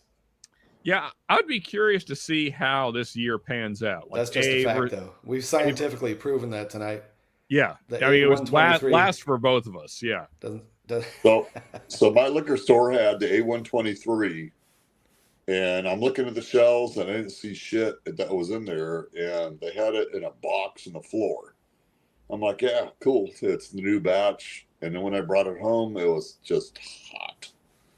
it And is I- hot. It's a hot And one. that I let it open up over, probably like a month, and it was still hot. And I was grabbing the C920s for the same price. They're $75 out here, and it was well worth it. So, Oh, any day, man. Yeah. I would definitely Yeah. buy it. I mean, I had a backup of the C920. I traded Sean because I knew that was his favorite batch. I don't regret it. Yeah, But it coming in second place, though, kind of, I'm like, man. well, I got, But it's still, it's still whatever. It is what it is, man. I got what I wanted. You got what you wanted. Hey, well, Shred, thank you again, man. Absolutely, I appreciate man. No, I enjoyed the shit out of the C920 I had before that backup that I sent you. So. I mean, so like, if I ever make another like top 5 whiskey video, which I probably won't, but if I ever did, like, that's going to be the celebration pour. Absolutely, man. Actually, it's here on the table somewhere. Yeah, like that bottle. Yeah, I love that bottle. I still got the C920 and the B920 in the bar unopened, and I won't open them. Hey, Z-Man, if you ever want a lot of money for that, like, if you ever fall on hard times and you're like, you know what, I need money more than I need whiskey. Email me. Yeah, we all got that problem, Sean. Because like those two batches are like, now granted, I've never had any of the 19s. They've never been in any bars near me. So I can't really speak to those. I've heard really great things about them. We'll have to fix that, Sean. I've got all 3 of them. Dude, Holy yeah. shit. See, When I bought those, I kind of hid those away from myself. So I've got a little bit of each of the 18s yet, too. dude, I'm saving this. I've got a 2-ounce sample of the last of my C919, my favorite batch. I poured the last of it just to save it. Yeah, Man, you put 918 and 919 next to each other. Man, it's so good. So Shred, like that's like an apocalypse kind of thing. Like you save that, you throw it in your go bag. Yeah. And like that's the like right before you like go out just guns blazing, you just chug that baby and then just let's get it, motherfuckers. Hey, what did you? We're talking about C922 in the chat. Pull out the gun, brother. That one for me came in 7th place though. What was that, Shred? The C922, that one came in 7th for me. Where did that one come in for you? I feel like it was 3rd or 4th. Oh, okay, yeah. That one of all the C batches, that's just not hitting. Yeah, I mean, I really like the C922. It was 3rd or 4th. chat, you probably know better than I do right now. Also, I haven't paid attention to the chat recently. Todd, what's up, buddy? Good to see you. Yeah, Todd, very not sober. Appreciate you hanging out, though. Stagg would go for a 1.556 round for sure, man. Or a 22 to the back of the head. Yeah, I'm more of a 308 guy myself, but nonetheless, either way, it gets the job done. So I got a hollow point 357. That's my style. Really? I mean, so the great thing about the 308 is just huge stopping power, and like the range on it over a 5.56, I think is tremendous. So I'm a 308. John's got the guy. 9 ready to go. I'll stick with my 30 at 6. That's the 308 out of a Ruger. Out of a Ruger. There it is. I can't show the gun on stream because it's illegal on YouTube. Yeah, appreciate that, Z. Or else, YouTube would just like ban all of the things. I've got my 30 on 6, and I'll live with that. So that's what my dad shoots. That's the 9 right there, and the tip. Okay, yeah, it's hard to tell. See the tip's got pink. That's Hornabees for breast cancer. Is that a Glock magazine? What is the? That's a Glock 43 magazine. Yeah, that's what I thought. So what is that? What is actually in the end of that 9? Is it just plastic or what? What do you mean? What is in the end of it? That's the cure for COVID right there. You said it was pink. So like, what do they fill the ends with? They just tip them with pink for breast cancer. It's probably more. What's the word I'm looking for? Well, I mean, I'm just asking, like, what's the actual material? They tip it with pink because it'll blow your tits off. Yeah. You're damn right. Mark Bass, what's up, man? It's gimmick. It's more gimmick than it is anything. And it it's just in this holster.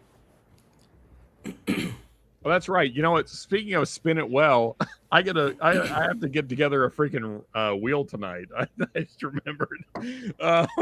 That'll be fun. Let's see how well I can do this. Oh shit! Again, spin the wheel. Yeah. So again, since we are still fairly early in the night, remember, Patrons, you do need to be here in chat when we throw together the wheel, which we'll do pretty soon, before I'm just totally gone. Yeah, so Patreons, please be here and check in. Well, let's give it a half hour, and then we're going to do that because it is Patreon giveaway night. Just hopes you feel better. Oh yeah, talking to Aiden there. Let's see here. What's addressed to me? No, that's William Hall. Not having money make you need whiskey. Yeah, there you go. I'm sipping on my second pour of the night. Maybe it is hot, but I like it. See, that's the difference between me and probably normal humans. Is I want a whiskey to just kick my ass. Yeah. So what Patreon level? So there's only I got rid of the bottom tier. So if you're $5 or higher, which is the bottom level now, because like the problem with the $2 Patreon is that basically Patreon gets all the money there, and you don't got to explain it to me. Yeah, I get it. So $5 or $10? No, $5 all you need. That's an entry. All right, I'm in. Thank you, Z man. I appreciate that, brother. Let's see here. On average, which bottles hit better, A, B, or C on average? That's a good question, William. Let's poll the panel here. I'm kind of torn between B and C. I never really have any A batches that hit hard for me. It's usually between B and C, and it's usually a tight race. That said, overall, I probably have to go C for averages. Yeah, I would agree on that. Same here. Yeah, there's been some B batches that beat C's, but like if you like go across, I'm bored. I gotta save this shit. I just okay. I can't be drinking all this tonight. But oh shit, I just made a huge mess. All It right. happens, man. Like This when I'm doing samples, I get whiskey all over this table all the time. Pouring out of a rocks glass is not ideal. I do have a little funnel though here. Yeah.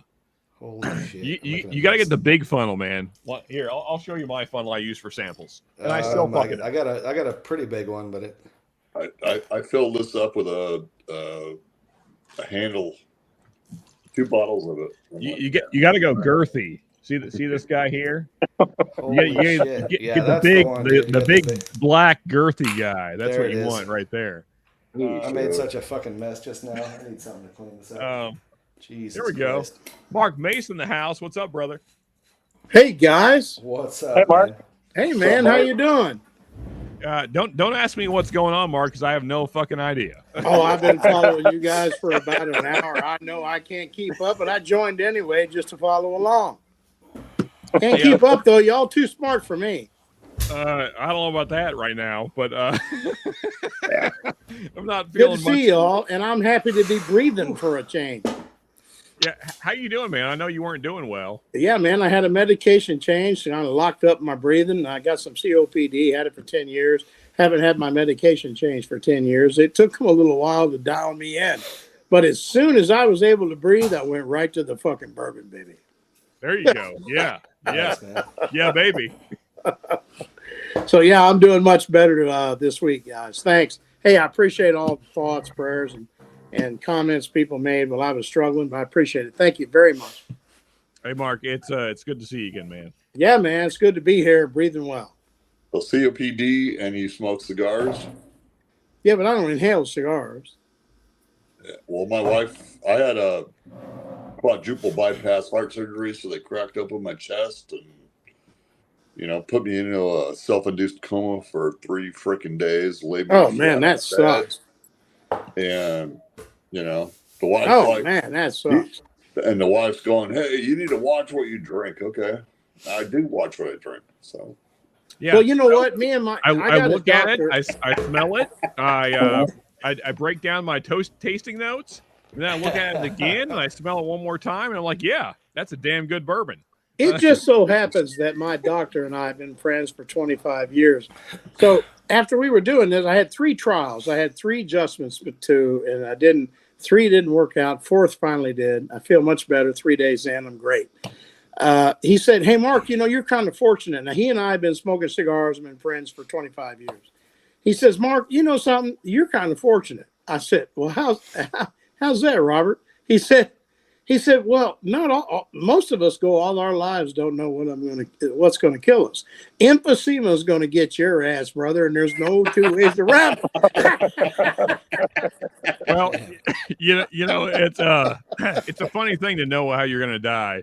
Yeah, that's what he said. I said, "Well, you're a dick, dude. That's a terrible thing to say." He said, "It might be a terrible thing to most folks, but not to you. You got the best attitude I ever seen in a human being in my life." Well, I'm kind of with you, Mark. Now, a lot of people might find this morbid or sick or whatever the hell. But this shit right here is going to kill me. I know it. Yeah, sure. It's all good. Here's my thing. It's like I never really planned on living to 90. Like if I check out at 60, I'm good with it. It's fine. It is what it is. Yeah.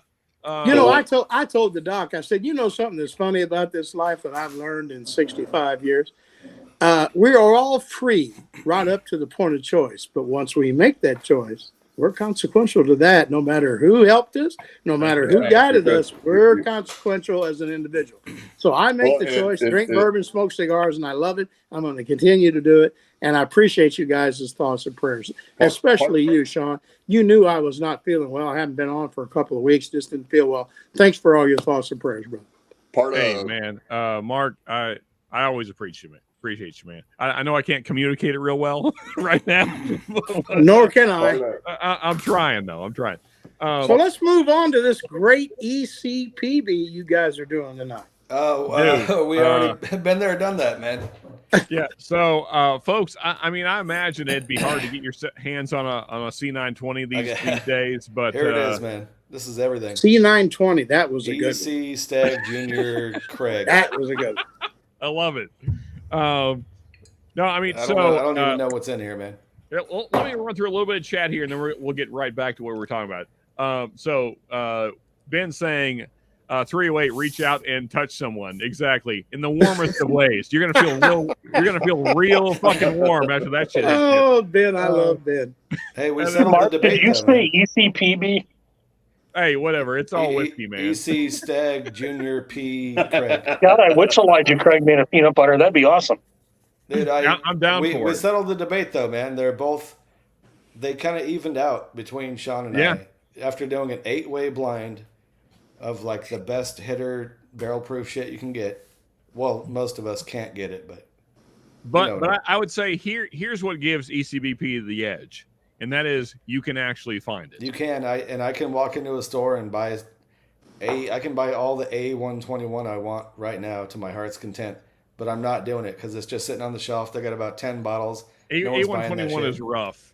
No, I'm not even going to take a chance on it. Plus, the guy is selling it for $90, so no thanks. No. I got mine No. for 70, and that was too much. That's a hard pass.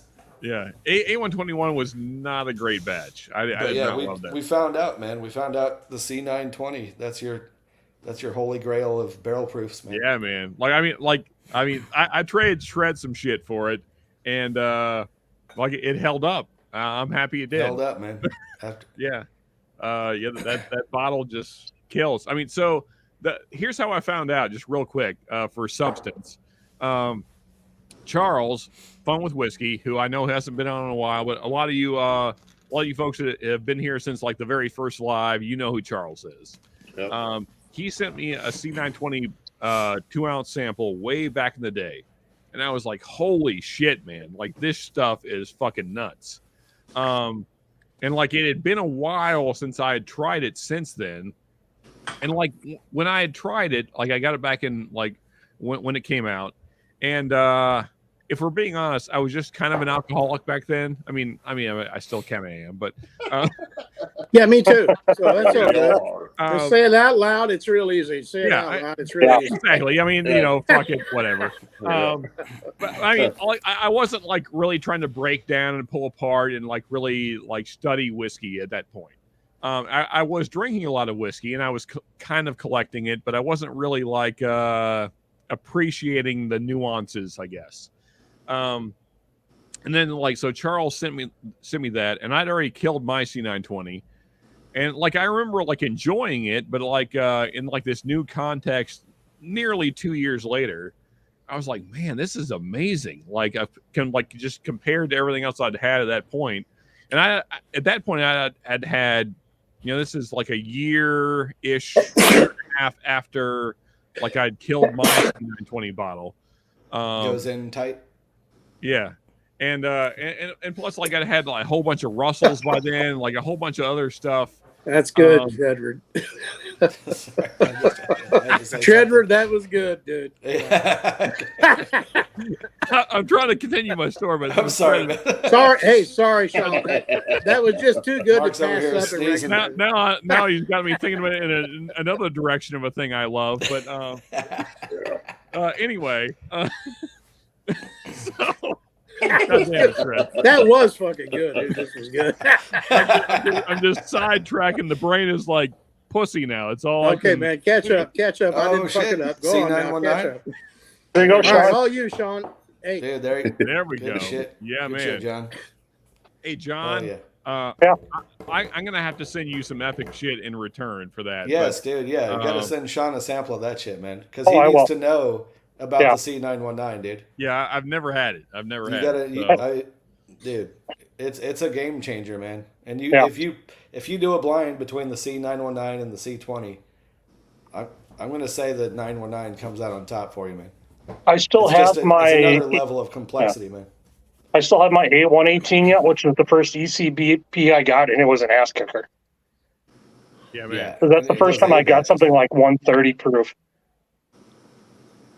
Hey, real quick, back to gun calibers, and I assume that Aiden is talking about the 30-06.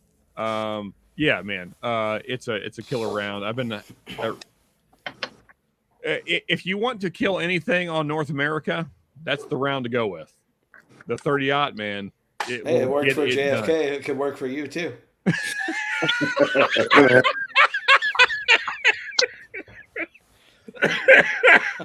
Holy shit! Say it out loud, Todd. Say it out loud. Cheers to that shit.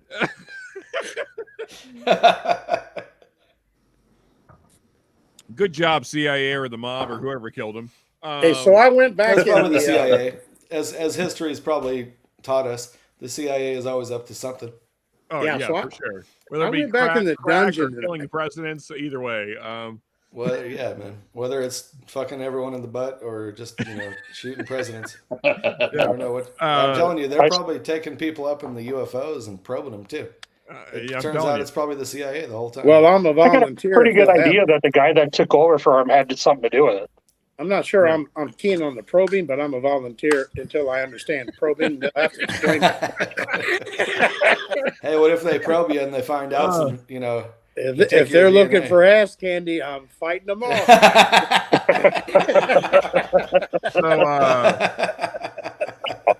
Todd's saying it's not even close between the B-523s. He's saying largely No. over the. They want to stick something in my foot, that's fine, but none of the other.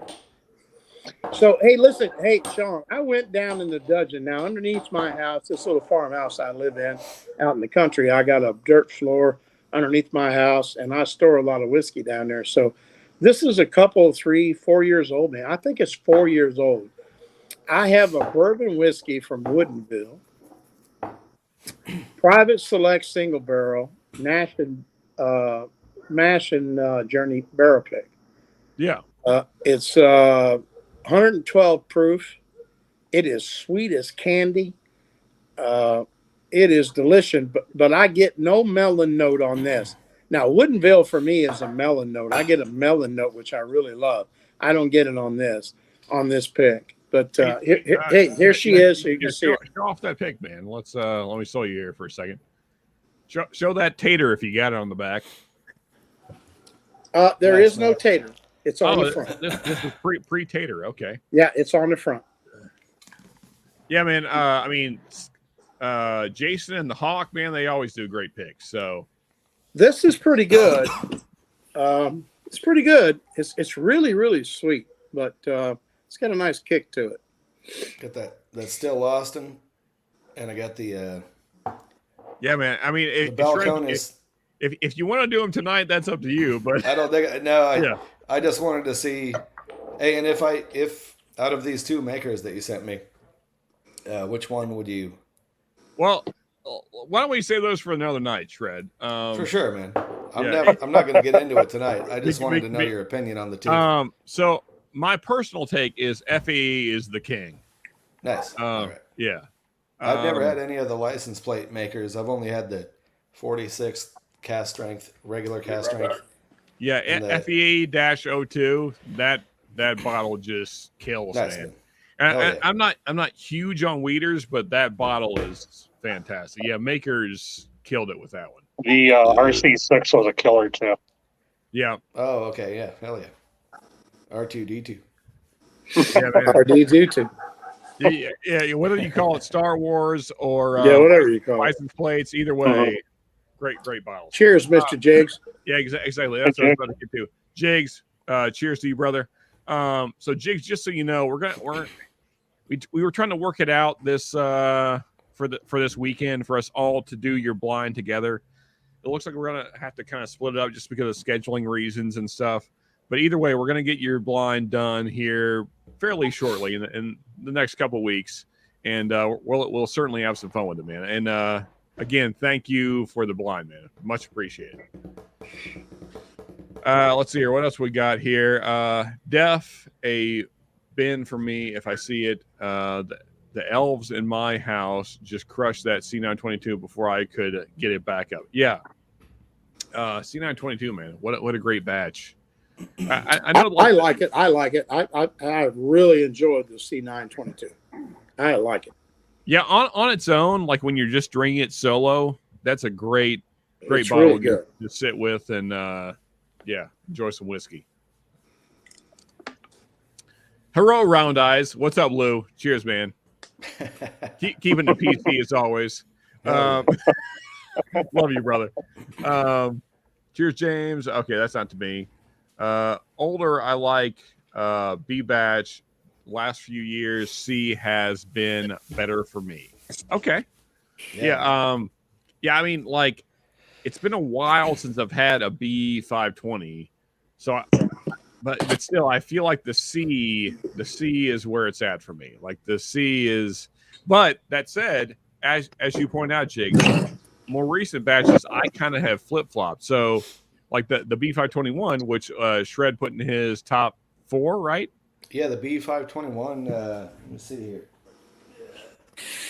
Came in. I don't think I ever obtained that bottle. I don't think I ever had a 521. The C922 came in 7th for me. Okay. But yeah, the what do you got there, Z-Man? Came in 4th. Still Austin Castrants. There you go. Hey, David, I appreciate you, brother. God bless you, man. Thank you. Yeah, man, that B521, I think it gets overlooked a lot, and it's a good batch, man. It's probably. Would you say it's probably the best of the 21s? I had a sample of the C921 a while ago, and I can't recall, but would you say the B batch of 21 was probably the best? Probably don't, Ben. I hope you'll help me out with that. Was I a mess or something? I don't know. So the B batch was my favorite of 21 for sure. Yeah, there was you and Ben were kind of getting into it a while back there, Mark. I do remember that. I don't know what me and Ben. Well, that's normal for me and Ben. That's sarcastic, loving son of a bitch. I love it. I don't know what happened, but something started happening. I think Sean went off stream and you guys started getting into it. I don't know. I love that with Ben. I would rather argue with Ben than any person in the world. He's just so damn good at it. Mark, here you go. Here on a positive note, Aiden says, "Mark, you beautiful man."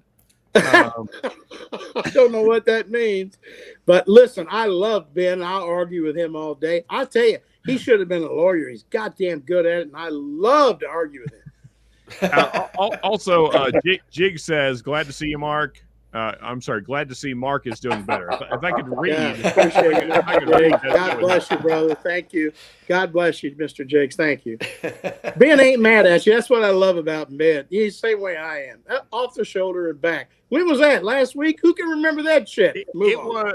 I believe it was 2 weeks ago. It feels like it. It feels like a month ago, but hard to say.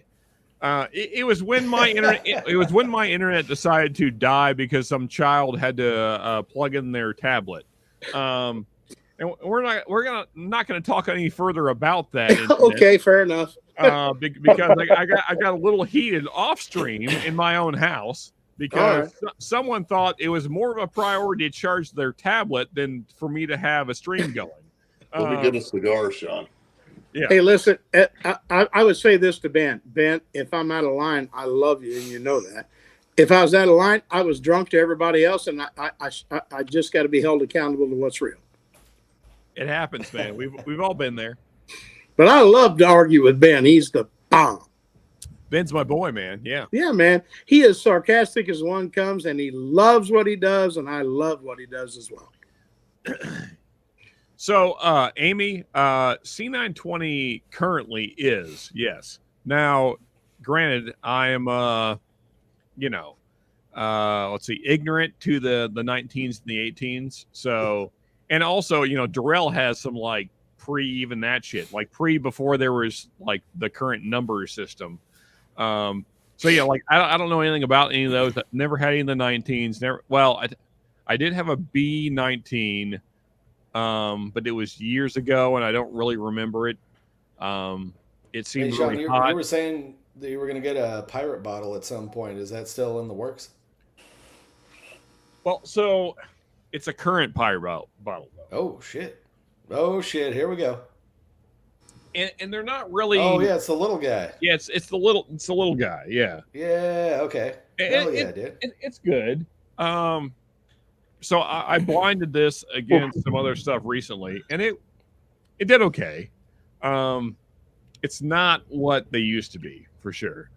Yeah, so it's all right. William Hall, 300 blackout. So actually, I have should I talk about this on maybe I shouldn't talk about that. I don't know.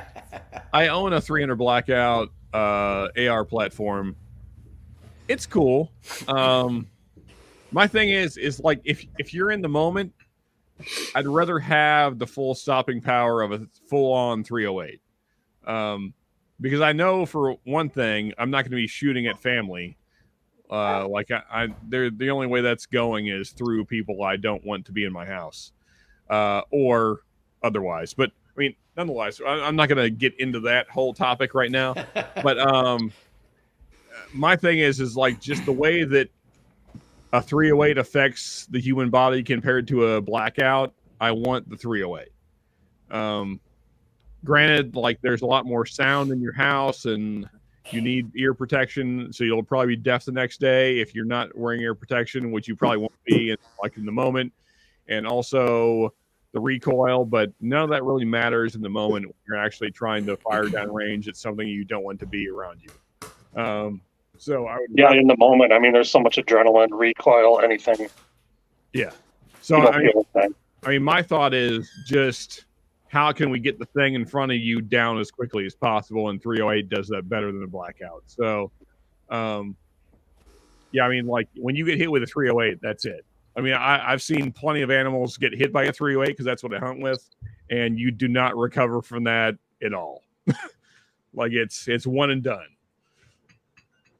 And that's I got to head on out. Me and the wife are going to hit the town here. Oh, okay. Yeah, right. Sounds like fun.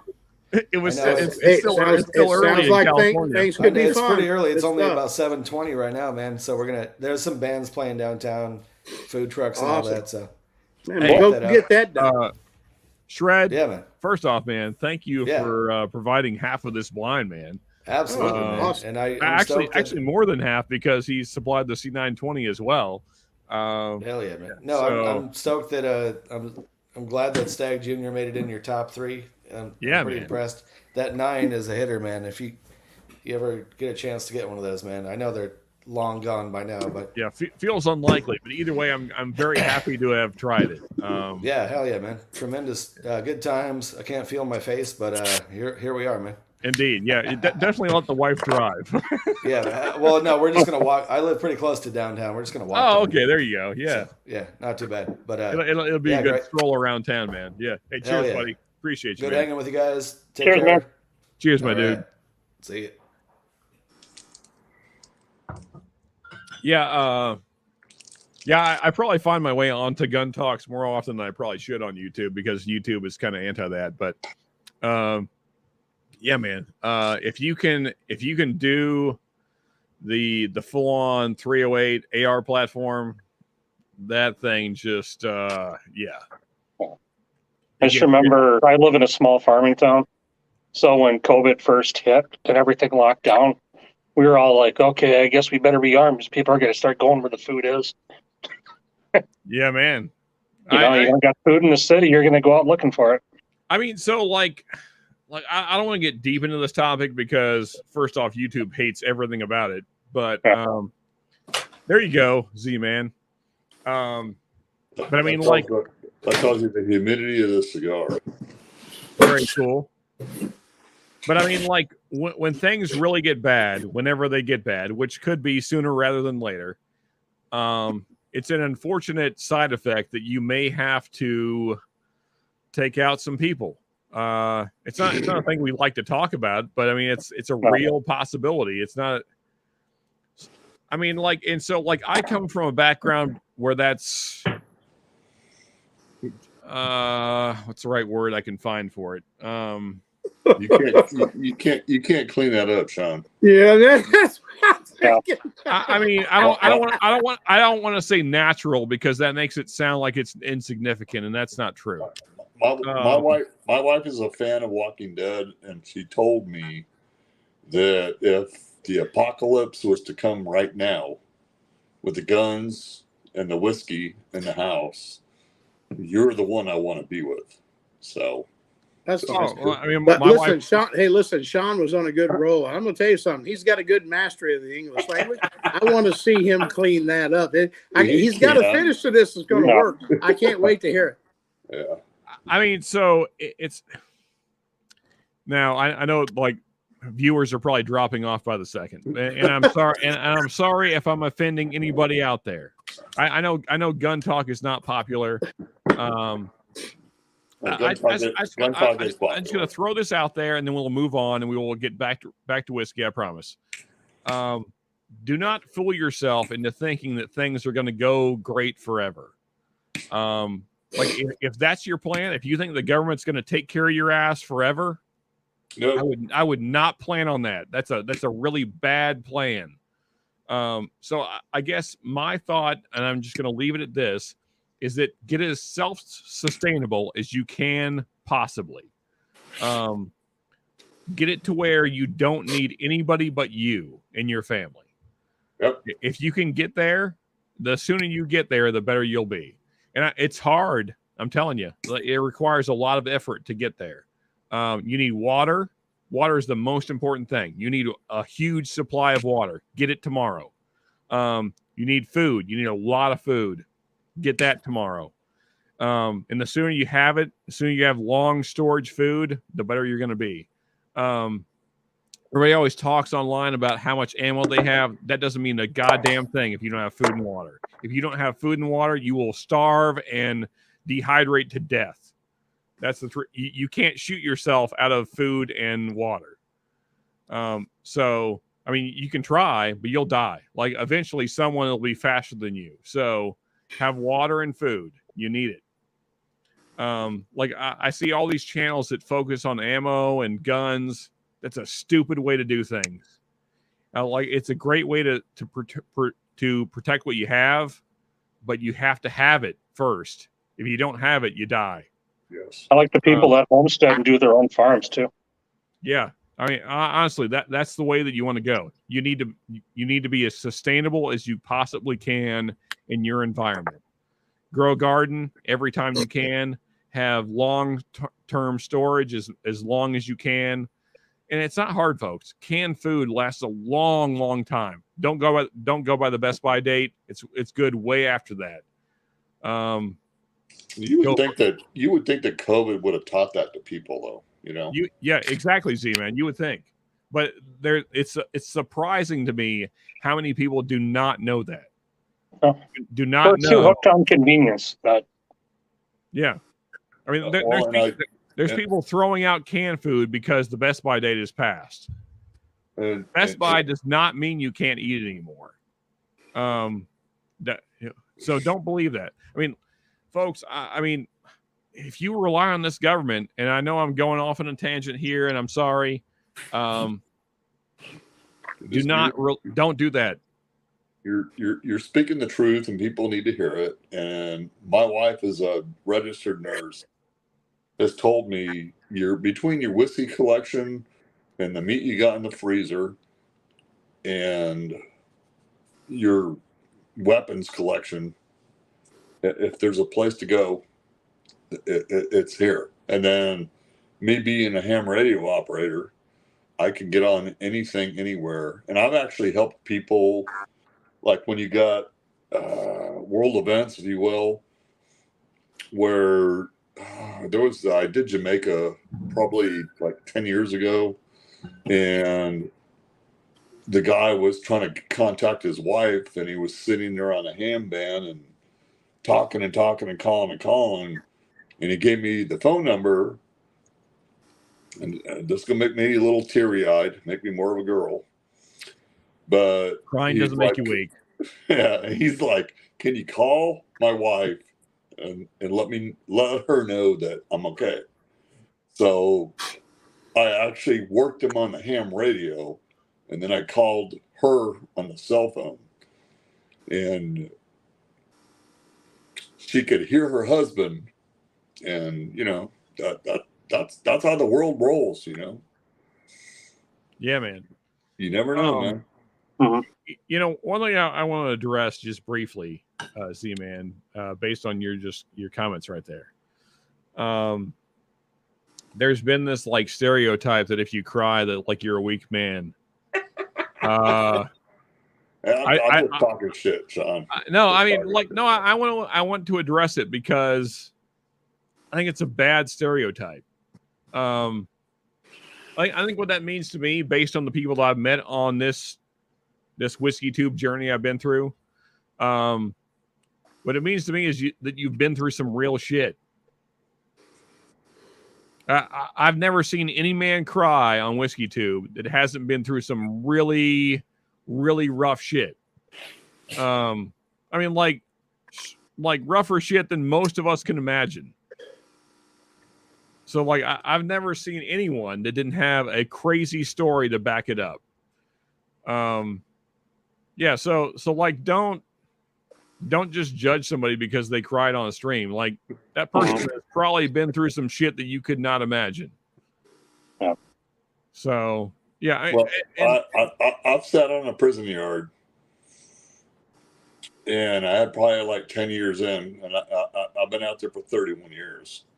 And there was an officer that was getting his ass beat. And I could hear on the radio him call.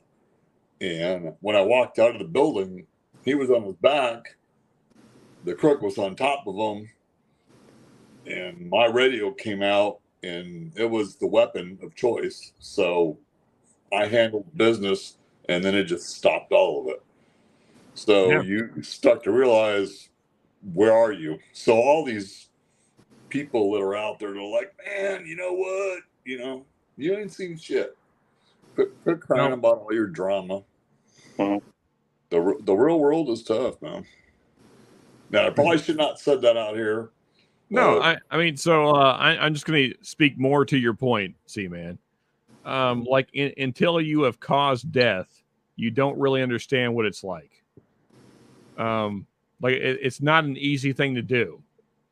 So when you cause someone else to no longer exist, that's a whole different conversation than all the nonsense that's online. These are just bullshit people that talk their bullshit online because they think they're higher than everybody else, and they think they have this platform to talk on. But then they've never done anything. They've never done anything real. They fucking order out pizza from DoorDash, and they live in their fucking apartment, and they just bullshit all day online, and they've never done a goddamn thing that was hard. They've never done anything that was hard ever in their whole fucking life. And so until you've done something hard, don't come to me and talk about, well, you shouldn't do this because that's not the right thing to do. You don't know what the fuck you're talking about. And I'm sorry, I'm talking very strong right now. But talk to your, like my friends who have come back from overseas in battle and the shit they've had to see. Exactly. Yeah. So based on that, so don't talk about our troops. Don't talk about somebody that's been through some real shit. Don't talk about cops that have had to do some shit that you would never understand. Don't talk about any of that until you've done it, because you don't know what it means. You don't know what it means to take a life. You have no idea. So based on that, and this is shit I shouldn't say, but I'm going to say it anyway because I just, I'm in the mood. Do it. A fight occurs in a chow hall inside of the penitentiary. And the fight occurs because the individual that was trying to create another sub of a gang, and they decided it was time for him to die. And they literally cut his throat, pulled his tongue out, threw him on the floor, and they all walked out of the area. And so by the time we grabbed him out of there, he died. And you see that, and you're like, what just freaking happened? And it happens in a matter of seconds, Mm-hmm. Well, yeah, death is quick, man. And people that don't see that, they're like, well, there ain't nothing goes on in there. Yeah, well, bullshit. It happens. And folks, I see you dropping off. I'm sorry. We're getting real for a second. I apologize. They'll come back, dude. I'm the one taking you there. I'm sorry, but this is real life. This isn't CNN. I mean, like, look, guys, I know this is Whiskey Tube. It's meant to be entertainment. And so I apologize for getting real for a second. I just want everybody to know that even though I'm drunk, What I'm saying is not any less real because I'm saying it drunk. No, but we're friends. This should be able to be discussed openly. Yes, sir. It's I just, agree. you know, I wish the world could understand that like death is a serious thing. This is not a thing that you just decide to do one day. It's hard. It's hard to pull that trigger and decide that I'm ending this life today. And it doesn't matter who you are. That's not an easy decision to make. So anyway, I'll leave it there. I'm going to move on to this comment that we have highlights that completely changes the subject. Dustin, for real, let's go Jokic. Although I feel like the NBA might not be a more popular topic than what we were just talking about, but nonetheless, yeah, Jokic. Yeah, all but the this way. is a guy that people have never seen because they never showed Denver games on TV, and they didn't realize how good he is. Jokic is a beast, man. Yeah. Like, I follow several different NBA channels on YouTube, and Jimmy High Roller, for those of you that follow him, he did a hot take video just a day or two ago, and so he asked for hot takes in the comments. And I said, hot take is this: Jokic will be the greatest center to ever do it. When all things are said and done, he'll be the greatest center to ever do it. Over Wilt, over name anybody. Wow. I mean, because when you look at what he's doing right now, and he's still young, he's breaking Wilt's records basically nightly. Yeah. Every night, he's breaking a Wilt Chamberlain record. I mean, I understand the 30 and 20, but the double-digit assists every night too. Yeah, I mean, he's such a great playmaker. Yeah. Well, they always say there's going to be a new GOAT. So LeBron is the new GOAT too, and you'll disagree to Jordan. Nope. But you're gonna say, was Jordan better than LeBron? Yeah. Agree. So you just never know. I mean, Queen James is never going to beat Jordan. I mean, I'm not putting him in the GOAT discussion, but we got a guy here in Milwaukee I think is a pretty fantastic player. Well, they threw it out there, John, as guys that go through the decades, and every decade has a new GOAT. So I kind of agree with that. Now, I am not a I'll be right back, fellas. I'm a Dolphins fan. Who's the freaking Patriots quarterback? Brady? Yeah. Not a fan. And then people eat that up. Like, man, you're not a Brady fan? No, I'm not a Brady fan. Break his leg, break his arm.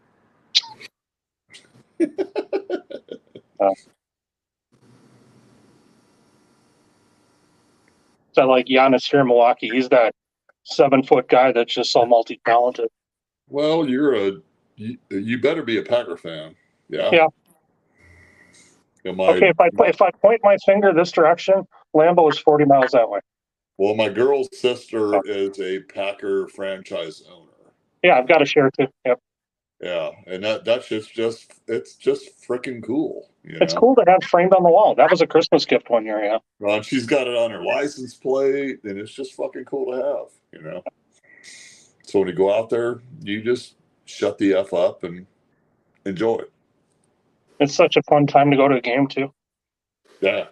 Even when I'm freezing my balls off in January, but so by the time I get home, you're literally frozen for like a day or two. No. Those January games, holy shit, is it cold. Well, everything out there is freaking green. And in Arizona, it's dirt. Dirt, cactus. Yeah, but don't the Cardinals, they have like a grass field that they keep stored and they roll it out? Yeah, and in that stadium.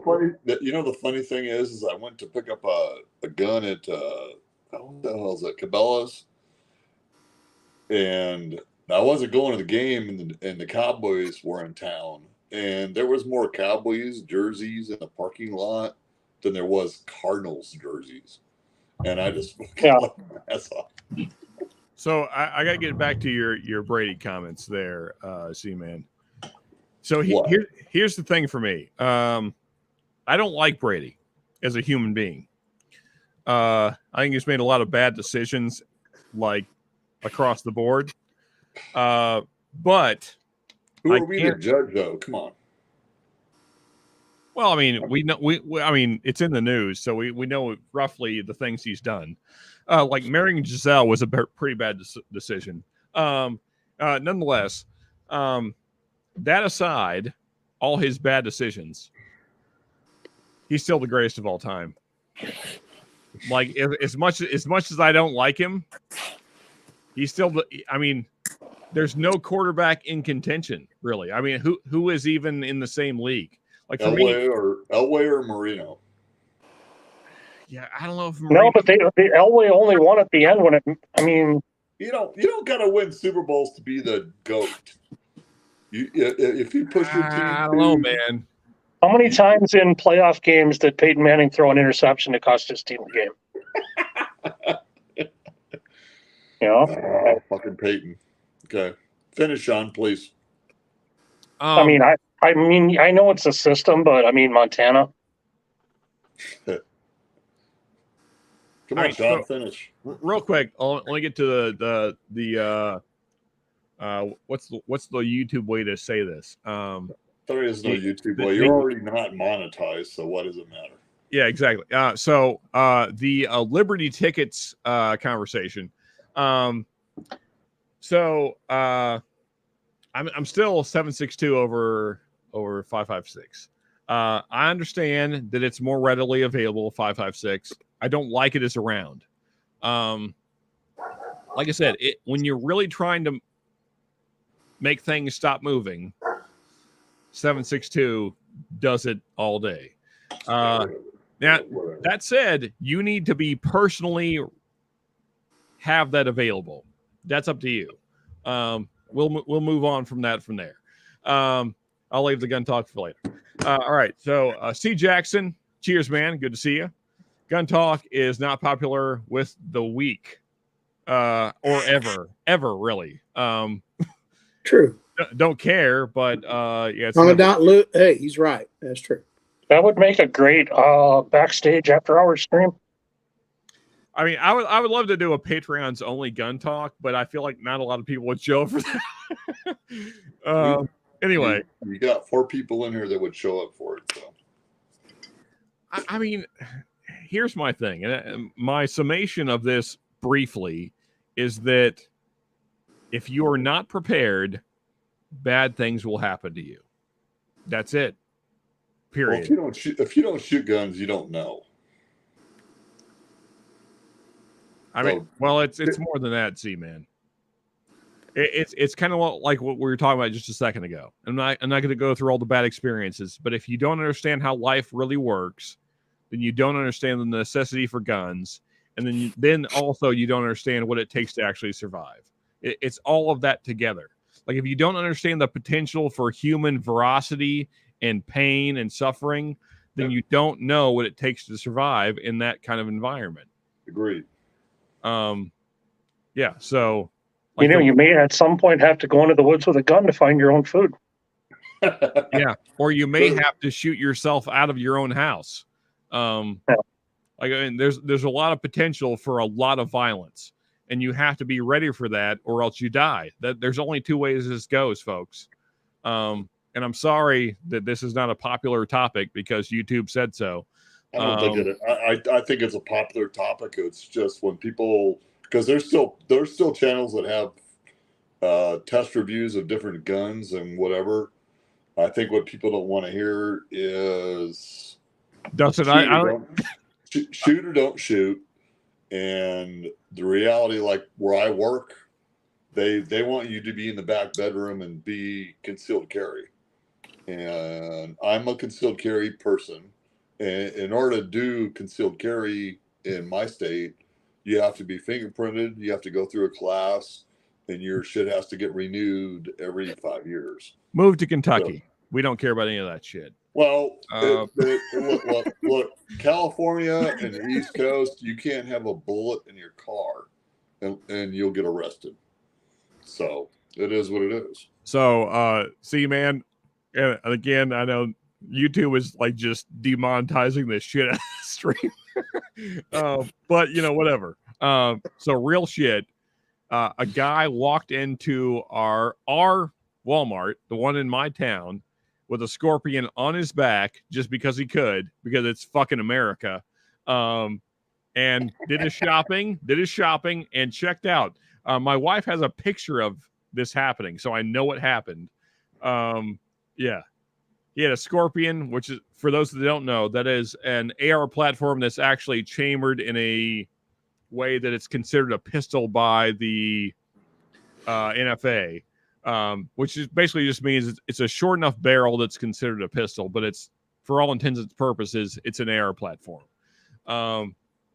Yeah, so that happened in my town, and I'm pretty proud of that. Because fucking freedom. Yeah, because if you're not ready, you die. That's the short of it. Anyway, let's move back to whiskey, because we've been talking about other things too much. Short term, yeah, exactly. Get your food storage and water right. Toilet paper, yeah, I mean, toilet paper is good, but it's not necessary. If you have canned food, throw it on a Picasso. Yeah, there you go. Stop oil. Pretty damn good right there. It's pretty damn good, Commandant. It took me a second there, Lou, but yeah, I finally got the joke. Granted, I'm 8 barrel proofs deep. We've been living in the apocalypse for years here in Cleveland. Yeah, for sure, Jigs. Jigs, I hope you're still here. I know I'm a little late to the party. I'm reading things about 23 minutes behind, but nonetheless, keep it real and invest in inferior structure. Yeah. Is that inferior structure? Infrastructure, I think he was trying to say. Okay, infrastructure. Oh, yeah, right. If I could read again for the second time this stream. There is absolutely more inferior structure than there is superior structure. That's probably why my mind went there, Mark. Yeah, exactly. There's a lot of inferior structure and not infrastructure. Anyway, Bauer, cheers, brother. Good to see you, man. Get it out and clear your mind. Crying isn't bad when it's real and heartfelt. For sure, man. You know, one of the greatest things. Don't be afraid to ever ask for help. There you go. One of the greatest things I ever done in my life is I spent 14 months with a team of 20,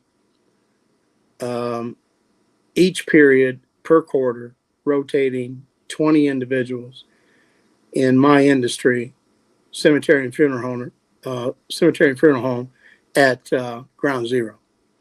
We pulled sacred body parts for loved ones for better part of 14 months. I led those teams for almost 2 years, finding what we could find to identify deceased human remains and identify who they were. Now, there's a couple of ways to look at this. One is you can say to yourself, the pain and suffering around the work itself, but suits, ties, white gloves. That's who our industry is. That's what I do. The other side of it is we were able to identify human beings for families to share their love and respect for that loss. Otherwise, you couldn't identify them. That was the greatest, being able to deliver to families to say that an individual part, the DNA and identity, that's my loved one, although we may not find all other body parts. This was hard work, but it speaks to America and what America is, related to the feelings that people have about the respect for not only their loved ones, but for who our country is. It was the best honor I was proud to do it. I wore my white gloves proudly. It was hard. Yeah, I could come home every night and say, yeah, this is hard. But at the end of a long day, we were doing it for others, and isn't that what America's about? Yep. Hell yeah, Mark. Yep. That's a fact. It's a beautiful thing. It's a beautiful thing, not a sad thing. It's a beautiful thing. Otherwise, people would not have known. Otherwise, they would never have known who's what, when, and where. That was a great contribution that my profession made to this great country. I mean, you know, so Mark, my personal thought on death is that it is kind of a beautiful thing in a way. Like, it's very sad, but as a person that's dealt with it a lot, like there's kind of this beauty in it. Like it's the end of what I perceive as a lot of suffering. So, Yep. you know, so honestly, being able to identify in a situation where it's unidentifiable, I mean, just is being able to have the equipment and the people and the support and say, we know who this is, and this is your dad, mom, brother, sister, whatever. Being able to do that gave people more peace of mind, regardless of what wholeness. And not be whole, but yeah, man. It gave them a sense of peace of mind where they could show their respects, have a service, be able to. I was so proud of that work. It was a long time ago, but it doesn't escape me. But I didn't feel like, nor did I let my team feel like this was some drudgery, terrible stuff. We had a job to do there, and that was to identify. That we needed to identify. DNA needed to identify so people could have peace, and that's the point. Yeah. So, yeah, man, absolutely. Yeah, I mean, like, if you can give a family closure, that's tremendous, man. Yeah. I don't talk much about it, but the conversation tonight led me to think about that. And as I, people might think, oh my God, that must have been terrible for you, Mark, 14 months of that shit. It wasn't. Really, between the police officers, the fire department, the coroner's office, and city government, we had a real job to do that we were focused on, and that was to identify and give people peace. I felt really, really good about that. I hugged a lot of people, and a lot of people cried on my shoulder. A lot of people just needed that, and I felt privileged to be able to deliver that. I mean, like, I think that speaks to what America is. I mean, that's what we are. That's what we do. We all face tragedy. We all face tragedy in our lives, but this is something that I think we can all rally around together and say that's the right thing to do. And I think that was the beauty of 911. Right? We all rallied together around that. We all did. Yeah, we all did. Everybody did. It's good stuff. Yeah. I mean, regardless of how you feel about that date, either way, as Mark said, like it was kind of like a call to arms for America. Like, hey, you need to wake up. Yeah, regardless of where you're at on that day, I think either way, it was certainly that. It was kind of a wake up, like, hey, It always happens somewhere else. It doesn't happen here. Yeah. The dignity representative in those particular tasks from all departments, the dignity that was provided, the way we handled things, the way we dressed, the way we dealt with things, how we helped with care. Man,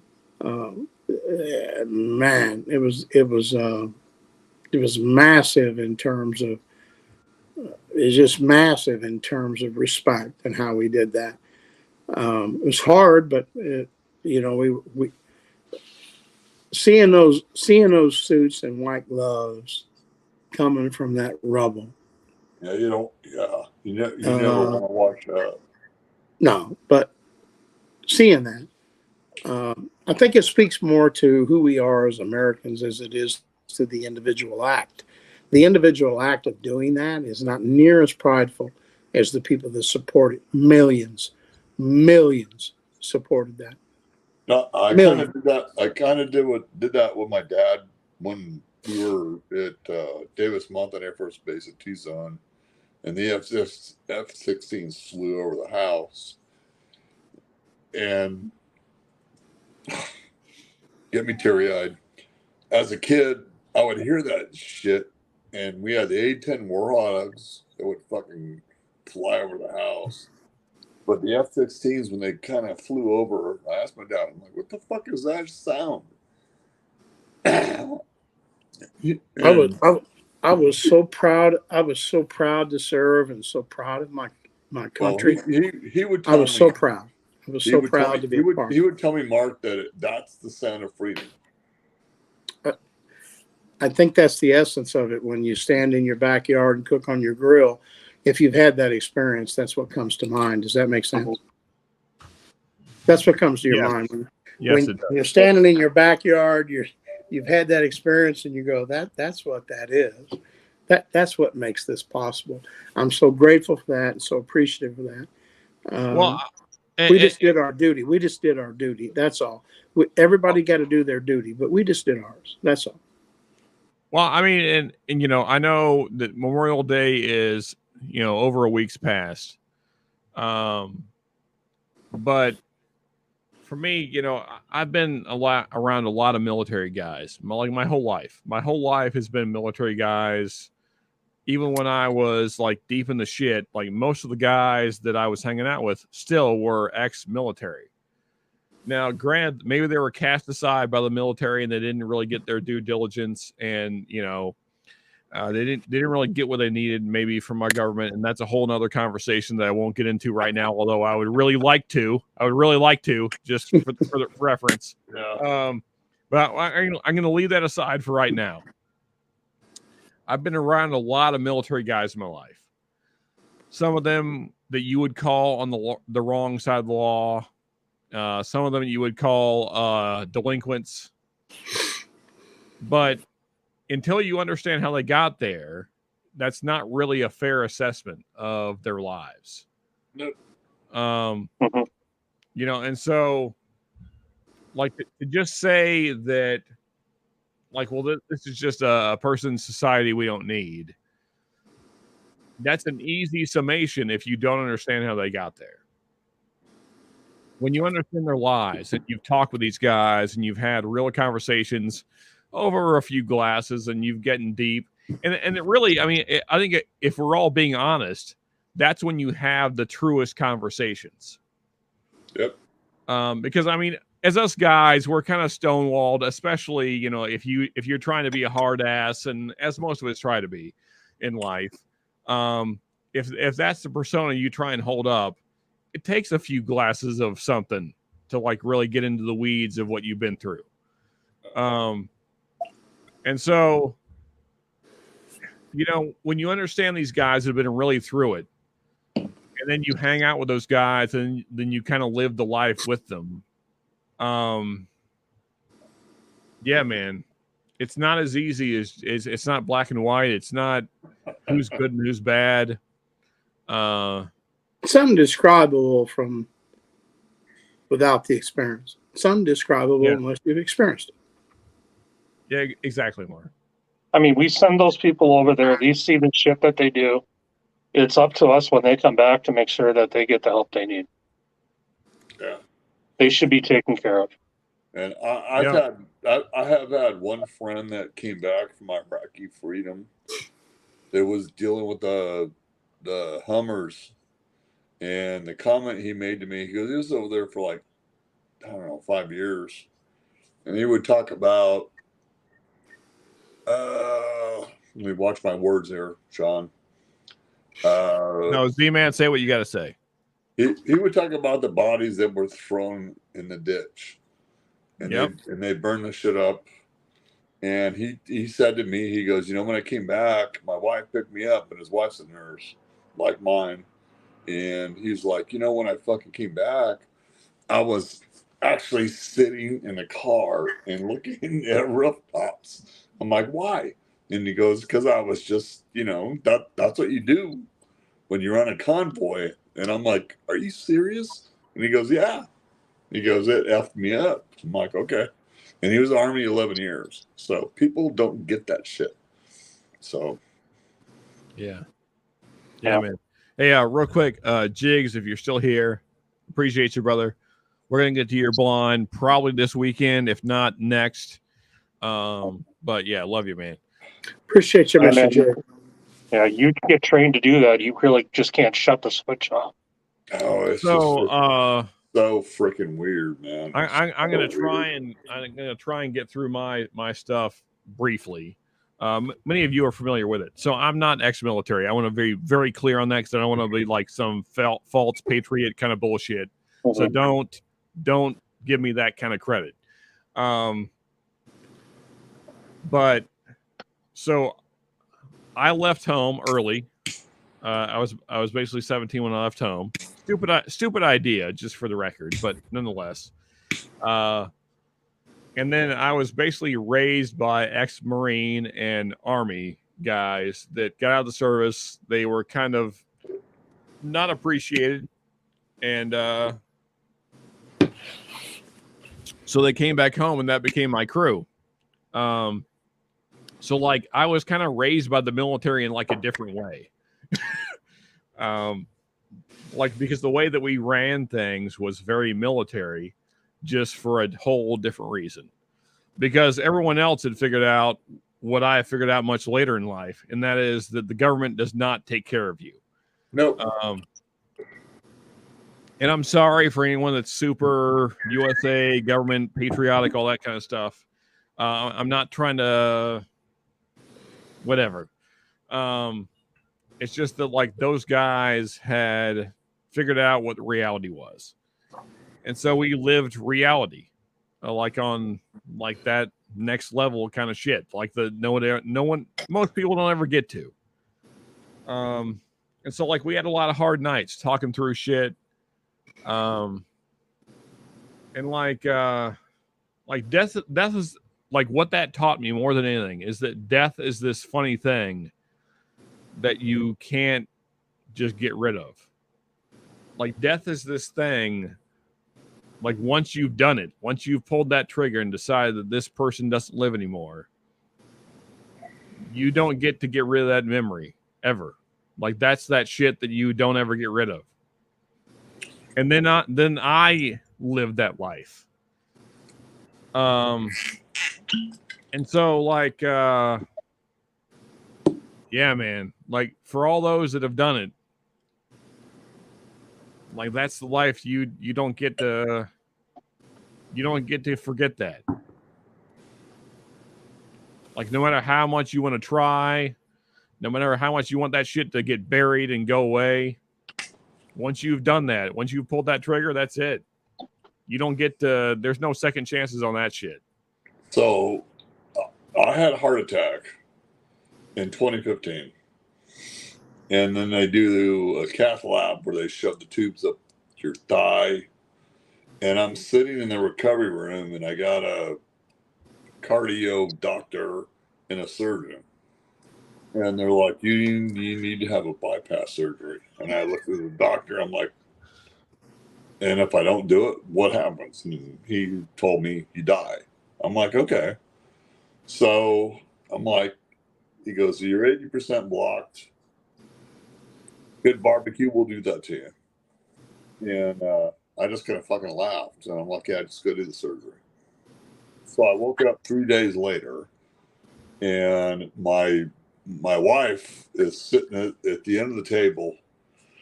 And, this is probably not a good conversation for me to throw on Whiskey Tube, but you're good, Steve, man. Keep it going. My girl is sitting there telling the emergency room nurse, don't pull on it that way, you're going to choke him. And I can feel the inundation tube coming out of my freaking mouth, and she pops it out, and I'm like, holy fucking shit. So they put me into a self-induced coma for 3 freaking days. I had tubes front, back, everywhere. Didn't matter where it was there. I had 2 drain tubes coming out of my chest. And I'm like, you know what? You start to understand that your own mortality, and they do this in rehab, which is fucking hilarious. How long are you actually going to live, fool? You know, just drink too much, eat too much. You're not gonna live. So you start to realize, you know, how long am I gonna actually live? And a lot of fucking people don't get that.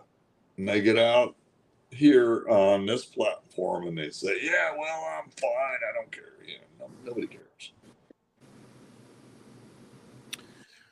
Yeah, man.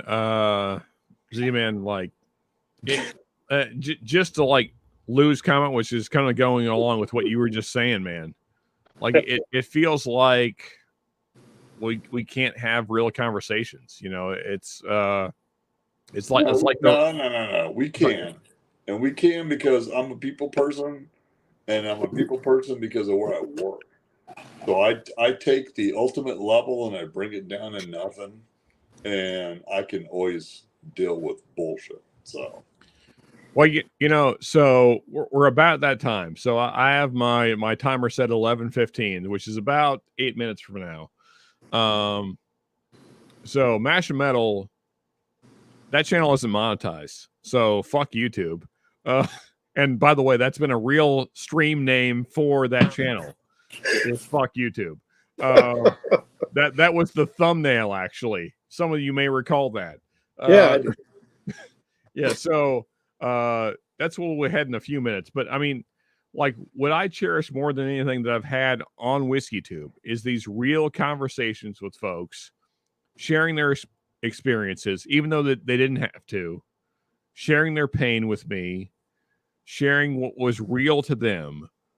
That's what matters to me. Like, all the bullshit talk about whiskey, that's fine. Like, it's something to talk about, but it's nothing real. There's nothing real there. Like, no one gives a shit about what tasting notes you got on a whiskey 2 years ago. Like, no one is rewatching lives for that shit. So, like, what matters to me is the real conversations that I have with people, and I've had a lot of real conversations with a lot of you, a lot of the folks on this on the panel right now, a lot of folks in chat right now. I've had real conversations with you guys and getting to know you, like, in a real way.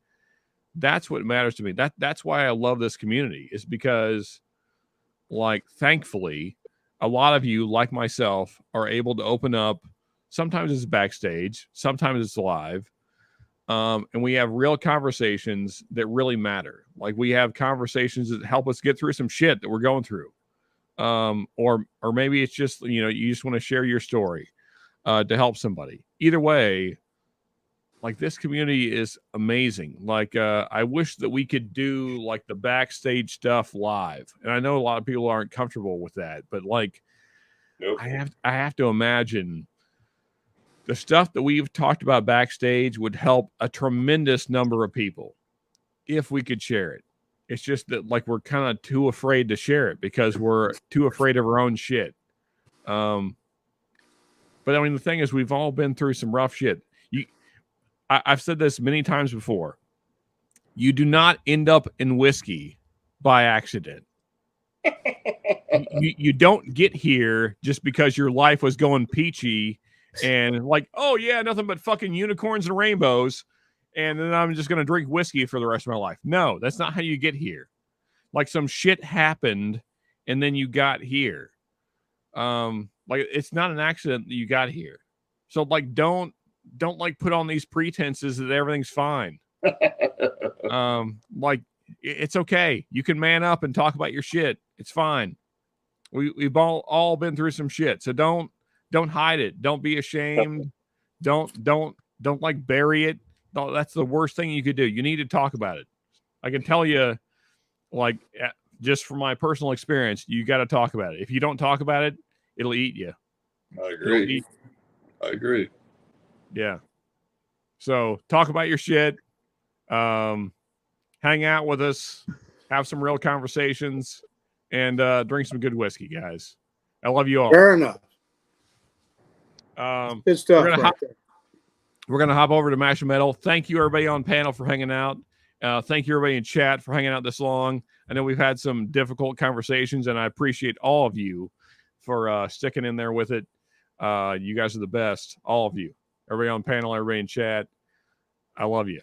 So if you want to hang out on Mash and Metal, it's going to be music requests. So I'm going to try and stumble through that. It'll probably be some drunk typing, but we're going to get through it.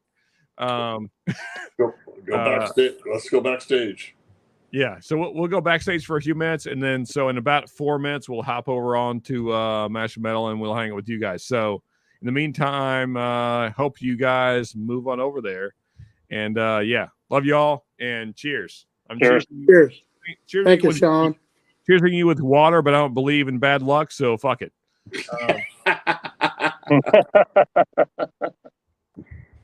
All right, we're out, people. Yeah, and the one thing